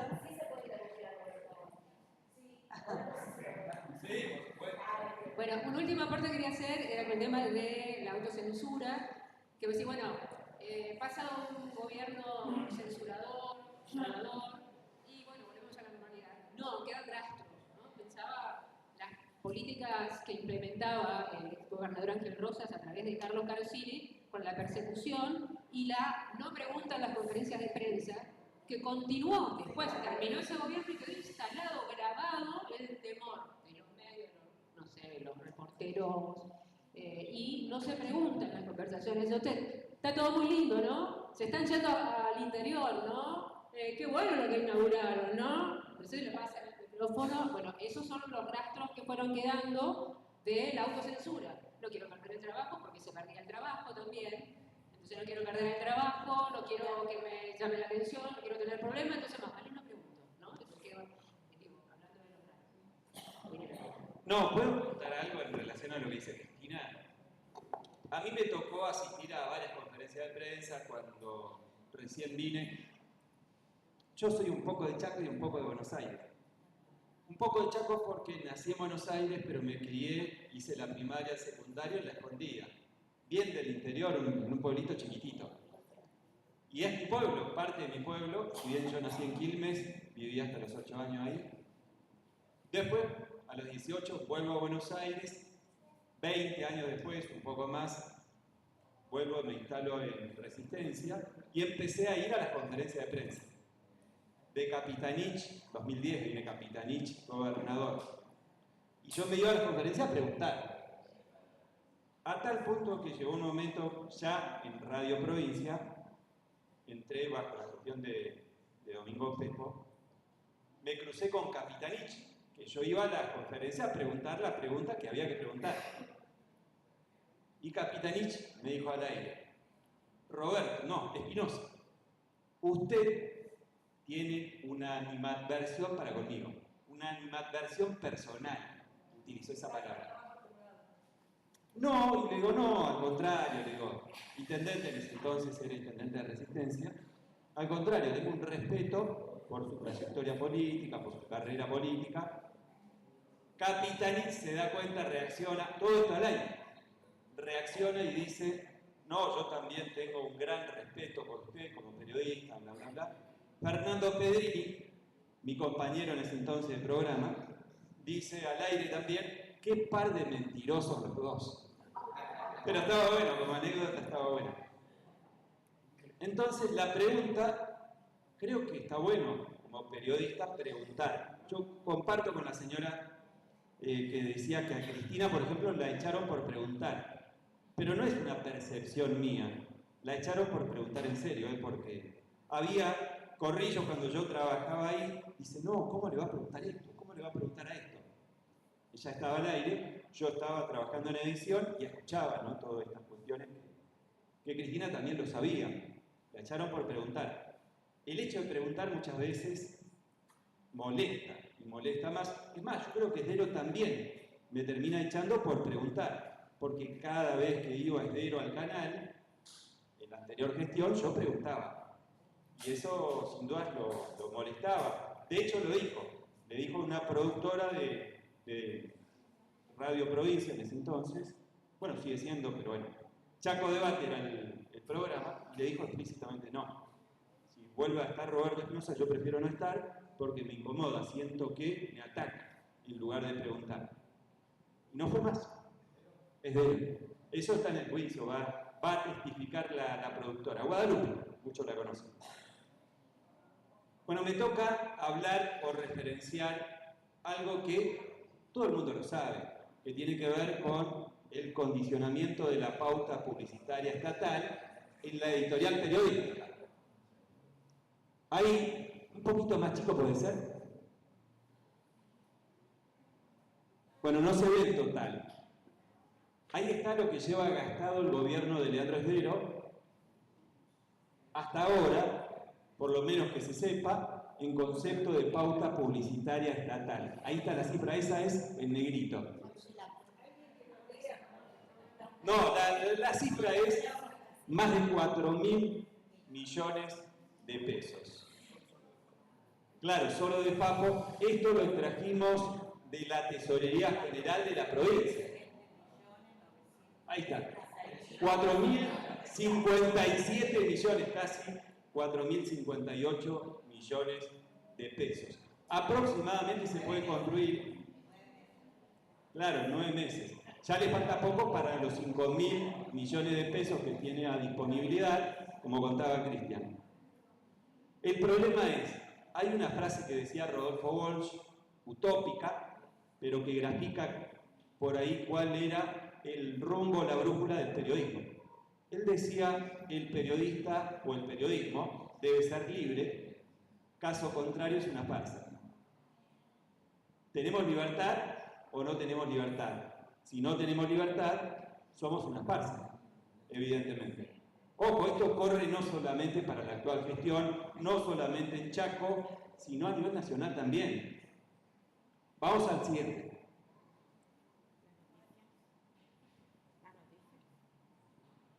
Miren los títulos a partir de esta pauta publicitaria. El gran resistencia. Ah, no. Esto no es, ¿eh? El número 2. Vamos en orden, ¿viste? Así como lo mandé. El número 2. Bueno, estos son los títulos. Pesca del Dorado, un evento que se realizó hace poco, hecho por el gobierno. Todos los títulos van para ese lado. Dejan bien parado al gobierno de turno un festival que se organizó de parte del gobierno y que... No. De a poquito. Puede ser. Eso sobre el final, por los números. Fíjate por los números. Claro, no. Claro, imagen 1 ya pasamos. Lo que sobreviene al número 2. Está todo por números. Ahí está, el Chaco volvió a tener actividad turística luego de que Capitanich y su grupo de pandilleros dejaran el gobierno. Ese es el título de los medios actualmente, o algunos. Está bien, no todos titulan de esta forma. Lo elegía esto porque era muy elocuente, ¿no? Hacia dónde apuntaba. Vamos al otro, vamos al número 3. Bien, la cuestión es que todo esto está demostrando, o va a corroborar, por si hace falta corroborarlo, porque creo que ya todos lo tenemos claro, de cómo hay condicionantes en el reparto publicitario estatal. Pero vamos al tema de la pobreza, que es algo que afecta enormemente a la provincia del Chaco, no desde ahora, pero fíjense con el tema de la pobreza cómo hay condicionantes, cómo se titulaba en la gestión anterior cuando había pobreza, que era mucho. Esto es de ahora. Norte, el Gran Resistencia encabeza el ranking nacional de pobreza, pero desde hace 5 años. El problema no es de ahora, subyace desde hace tiempo, cosa que es real, pero hay algo que omite esta información. El año pasado Chaco, el segundo semestre, según el INDEC, Chaco tenía el 65% de pobreza. Ahora tiene el 80%, según la encuesta permanente de hogares. 80%. El dato no es este. El dato es que aumentó 15% en 6 meses. Pero el condicionante va marcando esto. Antes teníamos 36% aproximadamente de indigencia, segundo semestre del año pasado, pero ahora tenemos, pasamos de 26% de indigencia, que era una cifra muy alta en el segundo semestre del año pasado, pasamos a tener prácticamente 37, 38 de indigencia. Yo digo siempre, prácticamente 4 de cada 10 chaqueños no tienen para comer. Y acá entrevistan a alguien que dice, no, el Gran Resistencia hace 5 años que tiene problemas. Yo creo que esto no es casual. No es casual. Vamos al otro. Esto titulaba Chaco, Diario Chaco, el segundo semestre del año pasado. Perdón, la pobreza enfocada en el segundo semestre del año pasado, en los primeros meses de este año. El índice de pobreza en el Gran Resistencia es, como decía, del 65,2%. ¿Por qué titula? Puedo diferir. ¿Por qué titula así Diario Chaco? Porque es la pobreza atribuible a la gestión anterior, segundo semestre del año pasado. Vamos al siguiente, fíjense cómo titula Diario Chaco ahora. El 55% de la población en Argentina es pobre y la región del Gran Resistencia encabeza la lista. Ya hay una cuestión genérica. Para mí el título era el Gran Resistencia tiene el 80% de pobreza y 37-38% de indigencia. Pero decide, insisto, acá hay una interpretación, hay una mirada que estoy infiriendo, no estoy seguro, pero es prácticamente a lo mejor por ahí lo que se encadena, cuánto se recibe de pauta y cómo se sugiere titular o cómo se indica titular en ciertos medios. Vamos al siguiente. Este es el Diario de la Región, un diario que no tiene pauta publicitaria. Titula más o menos como se debería titular: El gran resistencia en la zona más pobre del país. Y habla cerca, después de abajo, del 55% a nivel general. Pero ya el título es otro. Se nota que no tiene condicionamientos. Uno puede inferir en pauta publicitaria estatal. Vamos al siguiente.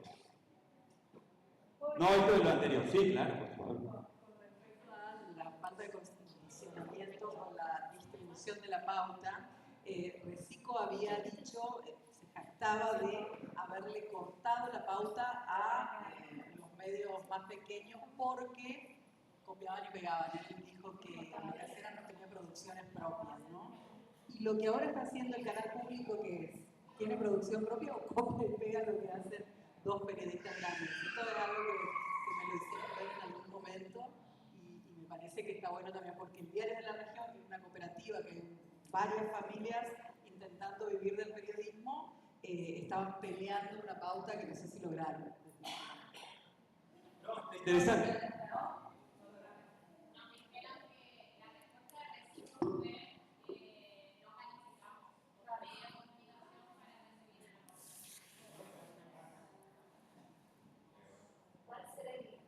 Claro, ¿cuál es el criterio? ¿Cuál es el criterio? Bueno, de hecho, por ejemplo, a mí me toca participar de un programa de radio que tiene contenido propio. Con ese criterio yo puedo ir, con lo que dijo Recico de que no hay que copiar y pegar. Yo digo, mirá, Marcos, yo tengo contenido propio, yo no copio y pego generalmente. ¿Tengo pauta? Seguramente me va a decir que no. Soy militante. Perdí, eso ya está. Es más, me acuerdo de algo ahora, la segunda de Recico se llama Paola Gómez, y me increpó cuando yo estaba tratando de preguntarle a Carolina Meiriño ahí en el día del agasajo del periodista, en la Casa de las Culturas, me dice, vos no viniste acá a festejar. Viniste a atacar, me decía así con el dedo señalándome, y le digo, pero Paola, ¿te parece que yo no puedo preguntar en el día del periodista? Y el ataque, que para ella era un ataque, era una pregunta en realidad para con Carolina Meiriño, que le pregunté acerca de Javier Milei. No me acuerdo qué había hecho Javier Milei en ese entonces, y yo le preguntaba si el gobierno del Chaco estaba de acuerdo con eso que había dicho Javier Milei. Pero dice, no, viniste a atacar. Y la respuesta de Meiriño tampoco fue tan democrática. Me dice, yo ya te dije una vez al aire que vos no tenés reciprocidad objetiva. Yo desconozco qué me quiso decir, pero de verdad. Pero eso me dijo, sí me acuerdo que me lo dijo, cuando yo al aire, en época de la campaña electoral el año pasado, ella era candidata a diputada nacional, creo, y yo le pregunté por qué ella hablaba acerca de la importancia de la ficha limpia. Y yo le pregunté, ¿y Esdero tendrá ficha limpia? Y lo relacioné por el tema de la causa PIN, porque justo en la semana nosotros habíamos entrevistado a Ida Ayala en Chaco TV, y ella dijo, no, el que firmaba todos los papeles era Leandro, que era el jefe de gabinete. Lo dijo eso. Y entonces digo, bueno, ¿tendrás ficha limpia, Leandro? Y me empezó a atacar, ella sí, diciendo, no, yo soy abogada y no está en el expediente. Es cierto que no estaba en el expediente, pero las declaraciones eran de la exintendenta de Ayala. O sea, era una pregunta pertinente, no debería haber reaccionado de esa forma. Pero volviendo al tema, el tema de la pobreza y la incidencia, vamos por ¿cuánto recibe, por ejemplo? Eso ya está. Vamos a lo de Rubiolo, ¿cuánto recibe? Lo anterior a eso. ¿Cuánto recibe Marcelo Rubiolo? Ahí está. Ahí en amarillo se ve un poquito, a ver, 55 millones, exacto, casi 56 millones de pesos en 2 o 3 meses. Y uno podrá decir, bueno, ¿en son de qué recibe esto Marcelo Rubiolo? Y la pregunta es obvia también, ¿no? La respuesta es obvia. Vamos al siguiente, ahora sí, donde está Rubiolo. Miren eso, reitero, 9 meses sin piquetes. Claro, esto en un medio público, pero perdón, me voy a parar. 25 usuarios. Eso quería mostrar, miren, 25 usuarios. Lo estaban viendo en ese entonces, en el medio público. Aparte de su empresa no privada, porque es una especie de diferida, creo que en el mismo momento transmiten. Claro, le siguen 25 usuarios, estaban viéndolo. Y recibe, bajo el criterio en relación a lo que le habían respondido a Pamela, no calificás. Él califica con 25 personas que estaban viéndolo. Gente de bien. Evidentemente acá hay una decisión política, como decía Sergio, y acá hay una cuestión también que no podemos evadirla, que no podemos soslayar. Cuando decía Sergio acá es momento de la acción. Ok, ¿cuál es la acción? Yo decía en sorna, mientras Sergio decía eso, un poco en broma y un poco en serio, bueno, tomemos los medios públicos. Porque hace poco me encontraba, de verdad, me encontraba con un compañero, Darío, me encontré en medio de la calle. Che, lo noté muy apesadumbrado, ya casi resignado. Dice, yo estoy esperando que me echen nada más. Le digo, no tenés que esperar esto. Acá ni él ni otros tienen que esperar a que le echen. Al contrario, acá no echan a más nadie, debería ser la pelea. No esperar resignado a que no te toque o a que te toque. Y la pelea debería ser esa. Por ejemplo, para responder lo que decía Sergio, algo tenemos que hacer. Si lo tenemos que hacer desde afuera, desde adentro es imposible. Metámonos igual si nosotros somos parte también de ahí. ¿O no?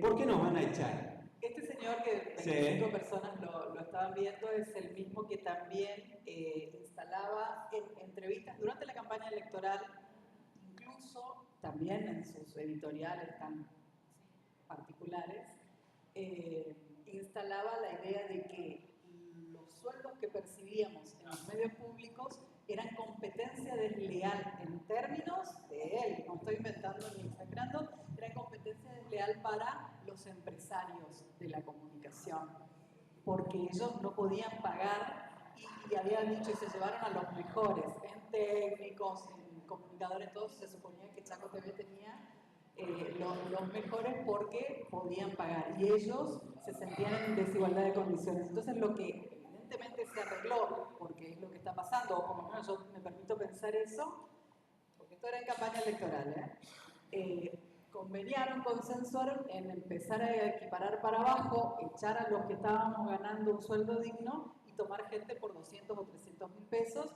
para que esta gente pueda tener igualdad de condiciones. Esto está pasando, ¿no? Bueno, ¿qué pensará Rubiolo hoy? Que ya está en su empresa y está dentro del canal público, digamos, tiene todo. A mí me tocó entrevistarlo a Julio Weissman también, una sola vez, cuando en Radio Independencia. Y él todavía no había entrado a los medios públicos y él dice, tengo que hacer una crítica. Los medios públicos necesitan más apertura, había dicho Julito Weissman. Un mes y medio después, más o menos, Julio Weissman estaba adentro y yo estaba afuera. Es muy loco, ¿no? Esa es una discusión igual que me parece que tenemos que dar. Los medios públicos son medios del Estado. Entonces, la apertura debe ser tal.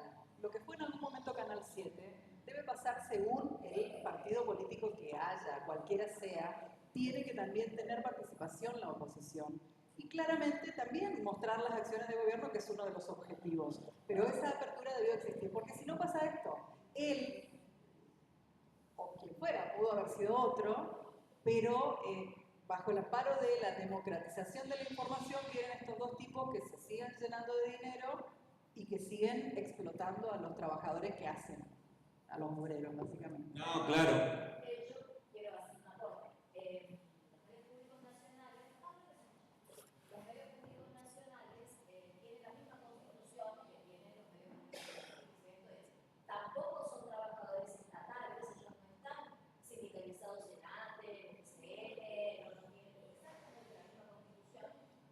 Y me parece que acá, y esto por favor entiéndanlo desde la universidad, hay un rol laborante que demanda y que requiere una participación extrema, de extrema militancia con una ley de medios públicos. Yo no sé si van a tener una ley de medios públicos, porque la verdad es que decir que es un híbrido, que como Chaco TV o Radio Provincia o Foco, cuando el gobernador define quién preside cada uno de esos organismos o cada uno de esos medios, qué empresa privada admite que el gobernador venga que baje la línea, despida o nombre a determinada persona en ese rol. Así que me parece que no resiste análisis. Pero sí es imprescindible que los compañeros de los medios públicos y que los compañeros de los medios privados también ejerzamos este derecho de pedir, de militar nuevas leyes. Así que bueno, eso. Creo que en parte de eso que preguntaba el compañero, ¿qué vamos a hacer? Esa es una posibilidad. Empezar a militar, pedir, nosotras nos reunimos con la Viva Pame, la Viva Florencia, a Gaby, a Cristina, nos reunimos eventualmente, no sé, acá en esta casa con Strimmer en su momento, era diputado ya, no lo recuerdo, si ya era diputado Strimmer o no, pero él era referente de la CNT, todavía no era, pero bueno. Ya que va por el segundo periodo. Puede ser. No hace una revolución, y nos juntamos ayer porque necesitamos discutir esto. Entonces los compañeros legisladores también tienen que darle pelota. Hace rato largo que venimos pidiendo que la comunicación sea un eje dentro de la agenda de gestión. En algún momento, también nos juntamos con Lucía cuando era diputada, y me parece que fue con Juan Manuel Ferrín. Estoy pensando en una reunión en una terraza. En una terraza, exactamente. Con Analia Plata también hay. Es imprescindible. No van a comer vivos. Perdón. No, cerrá. No, eso. Digo, vamos a nada garantiza que hacer una ley sea resguardo de nada, está visto eso. No, por supuesto. Pero digo, es imprescindible que, si es un derecho, lo ejerzamos a cabalidad. Quería, respecto a lo que dijo, a lo que vos aludiste, que dijo Teco antes, no tenemos que perder de vista que la sociedad, que la realidad transcurre. No me acuerdo quién fue que dijo, creo que un compañero que estaba allá, que no son fotos, recortes de la realidad. La realidad es dinámica, lo sabemos. Y es interesante ver cómo este gobierno está padeciendo su propia torpeza, su falta de gestión, su incapacidad absoluta, producto de los funcionarios mediocres, en el mejor de los casos que tiene. Y me estoy quedando recorto, o sea, yo ojalá le fuera bárbaro a Herrero, porque nos iría bien a todos. Yo no sé si quiero que le vaya bárbaro a Milei, porque nos va a ir mal a todos, pero Herrero tiene que gestionar nomás. Él no tiene que hacer ninguna cosa extraña, tiene que tener, digamos, de los servicios, por así llamar, de las políticas que maneja la provincia, la salud, la educación, la seguridad, etcétera, las tiene que gestionar, administrar de manera adecuada. Son unos inútiles.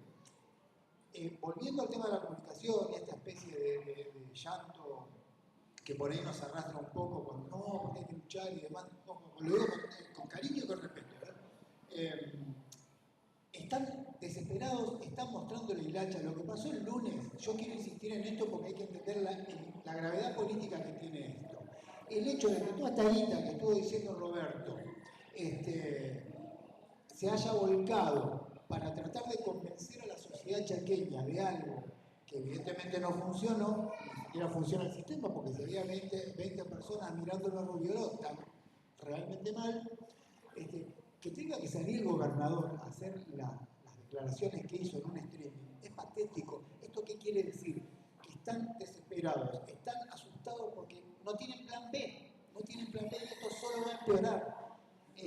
El gobierno nacional les pidió, después dijeron que bueno, que tanto no iba a hacer, qué sé yo, un ajuste a los gobernadores de 60.000 millones de dólares el otro día.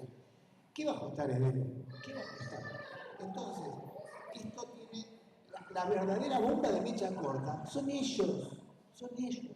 Están en el horno y la desesperación la están mostrando en este tipo de cosas. Se van a poner más violentos, se van a poner, están más a la defensiva, pero yo no creo que estas sean malas noticias para estos procesos de lucha. Al contrario, me parece que estamos en un camino de recuperar, incluso hasta por errores no forzados, todos estos inútiles, de recuperar protagonismo en un montón de territorios. Así que pongámosle un poco de garra porque me parece que son excelentes noticias verlos así asustados.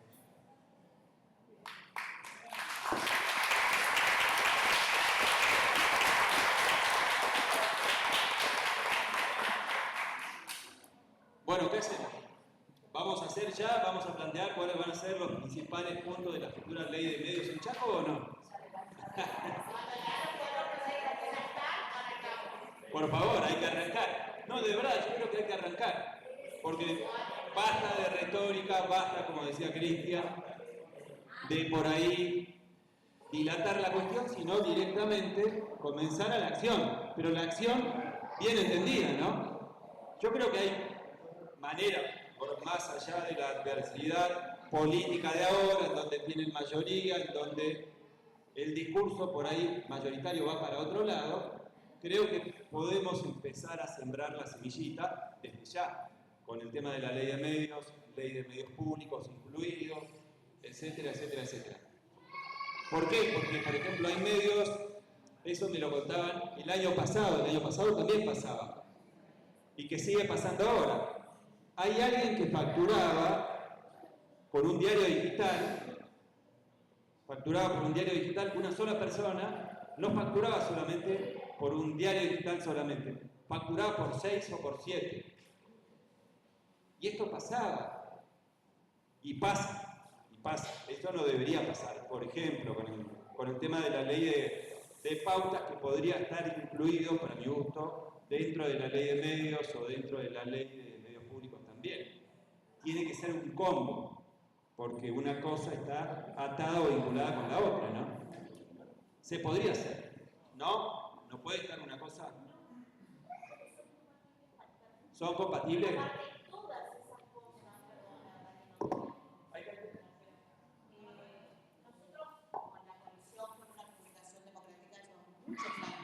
Discutiendo la pauta, a muchos de los colegas me alegra mucho verlos porque los hemos convocado en reiteradas oportunidades y no han ido. Y me parece muy justo este momento para debatirlo, porque hay que hacerlo, porque es la madre de todas las batallas, no la pauta, ni la plata que se lleva Rubiolo, ni los compañeros que están echando de medios, o los no compañeros que están echando de medios, o los medios que están panfleteando para el gobierno de turno. Lo que no estamos poniendo en el eje, me parece muy propicio que lo hagamos, es el derecho a la comunicación. El derecho a la comunicación, el derecho a comunicar y el derecho a recibir una comunicación de calidad, con perspectiva, humana, sensata, veraz, responsable, democrática y que sobre todo esté con las bases plenamente sentadas sobre lo que queremos como país también y como audiencias. Más allá de que muchos de nosotros y nosotras seamos comunicadores y comunicadoras, me parece que esa es la madre de las batallas y eso, rescato esto que hoy le comentaba a Rodrigo también, que es una gran verdad que me dijo, en ese momento lo estaba entrevistando al diputado Rodolfo Tailade, y me dijo, compañera, estamos todos, se me daba siempre por tocarles el tema de la pauta, porque es aparte una gran lucha que además no lo hago a título personal, sino me parece que es una lucha muy importante, hay que hacerla, no por la guita de la pauta, que se está distribuyendo muy inequitativamente, que siempre se distribuye inequitativamente, sino porque además también es el poco sustento que tienen muchos compañeros para vivir hoy en día, y muchos colegas. Pero además de eso, sino por el derecho a la comunicación. La falta de garantía sobre ese derecho a la comunicación nos ha llevado a que Milei sea presidente hoy. Nos ha llevado a que Leandro Río sea gobernador, nos ha llevado a que suceda lo que está sucediendo en la casa, en las heladeras y en las mesas de muchos argentinos y argentinas. La falta de conciencia sobre la importancia de la comunicación, qué es lo que venimos a hacer. Y sobre todo, y ahí voy a rescatar esta gran verdad que dijo Rodolfo Tailade, no necesitamos una legislación. Yo lo quiero, sí, también, quiero que la normativizen. Hay 4 proyectos, el primero incluso creo que era del 2007. Los hemos estudiado todos, los hemos hecho conjugar, hemos recibido aportes, sacado cosas, poniendo cosas, lo hemos discutido, hemos llegado hasta lograr que se presentara y bueno, después pasaron cosas, diría un nefasto que tuvimos de presidente. Ahora, lo que sí es verdad, que todo lo que planteamos ahí depende mucho de la voluntad política de la gente que está a cargo. De la gente que está a cargo ahora, de la gente que estuvo a cargo y de la gente que va a estar a cargo. Es voluntad política. La discrecionalidad es un drama político grande. No necesitamos una legislación para hacerle entender a los que llevan la batuta de que no pueden hacer lo que quieren, y mucho menos con la guita de la gente. Pero bueno, si quieren discutir de nuevo una ley de pauta, nos anotamos nuevamente para hacerlo. Gracias.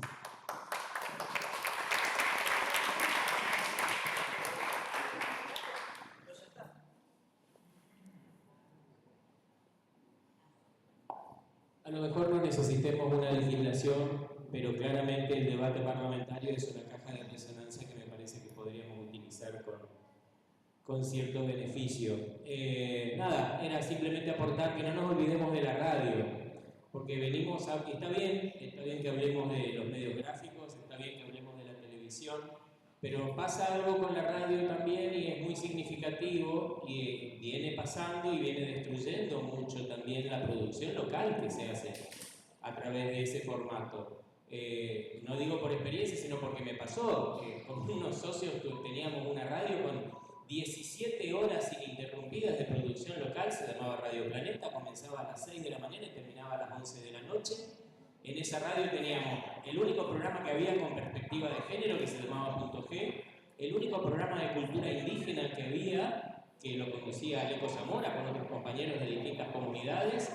Teníamos programas informativos, teníamos programas culturales, y claramente nuestra pauta era nada al lado de la pauta que cobraban unos hermanos que apretaban un botón y bajaban radios de Buenos Aires.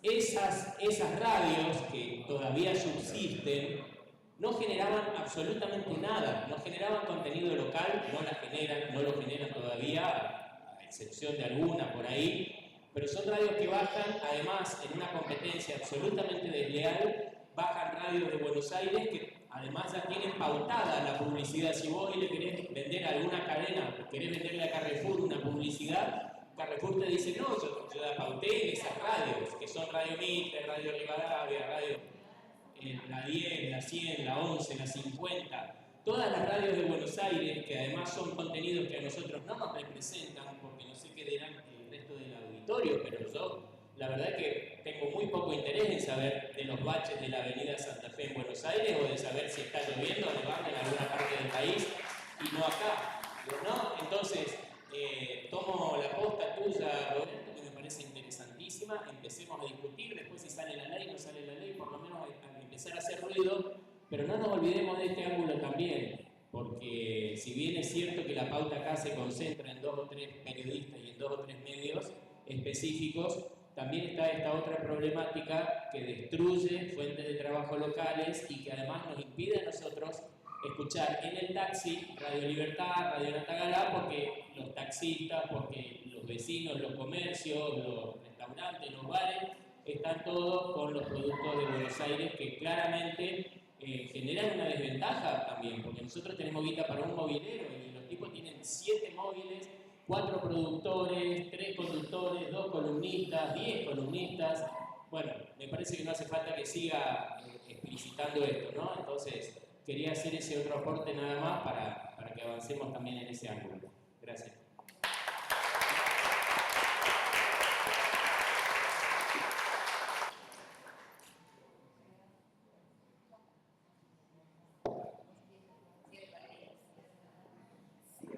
Preguntan si cerramos, así que es ahora o nunca. No van a callar para siempre. Esa no. ¿Cuándo nos volvemos a juntar? ¿Cuándo nos volvemos a juntar para empezar a redactar algo? Para hacer algo, para propiciar algo concreto. Bueno, yo ahí tomo el guante, Roberto, y me parece que es importante porque esta propuesta surge también de estos espacios de poder encontrarnos, de poder debatir y discutir. Bienvenido sea eso, ¿no? Las nuevas ideas y las propuestas para poder ir avanzando. Yo agradezco enormemente que hayan estado acá, que se hayan prendido a esta propuesta.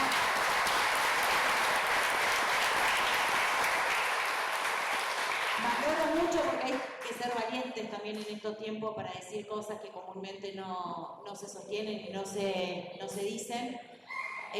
Agradezco a cada uno de quienes participaron, de quienes se sumaron. Nobleza obliga, y necesito también decirlo, nosotros hemos hecho un trabajo también extraordinario junto con Silvia, con Lichi, con Ali, con Moira, con Espe, y hemos hecho hasta un punteadito, ¿no?, de medios, de comunicadores, de institutos de comunicación, para que sean parte de estos espacios. Bueno, somos lo que somos. Evidentemente cuesta mucho generar este tipo de participaciones, pero vamos a seguir insistiendo, porque si hay algo que nosotros queremos proponer desde la Casa Patria junto con Marín, es justamente incomodar, ¿no? Así como Cristina siempre incomoda, es discutir sobre estos temas que nos parece que son fundamentales porque nos atraviesa constantemente nuestra vida. Y por supuesto decirles que la Casa Patria está a disposición para ir diseñando, pensando, proponiendo y armando las estrategias, las ideas y las acciones que sean necesarias en esta etapa, sobre todo también para poder pensar en una comunicación efectivamente democrática y que esa información que debiera llegar a nuestra sociedad, a nuestros vecinos y vecinas, sea con calidad, justamente para reforzar nuestros derechos y sobre todo también que podamos pensar de manera crítica. Así que enormemente agradecida por el tiempo, por la predisposición y por quedarse hasta esta hora.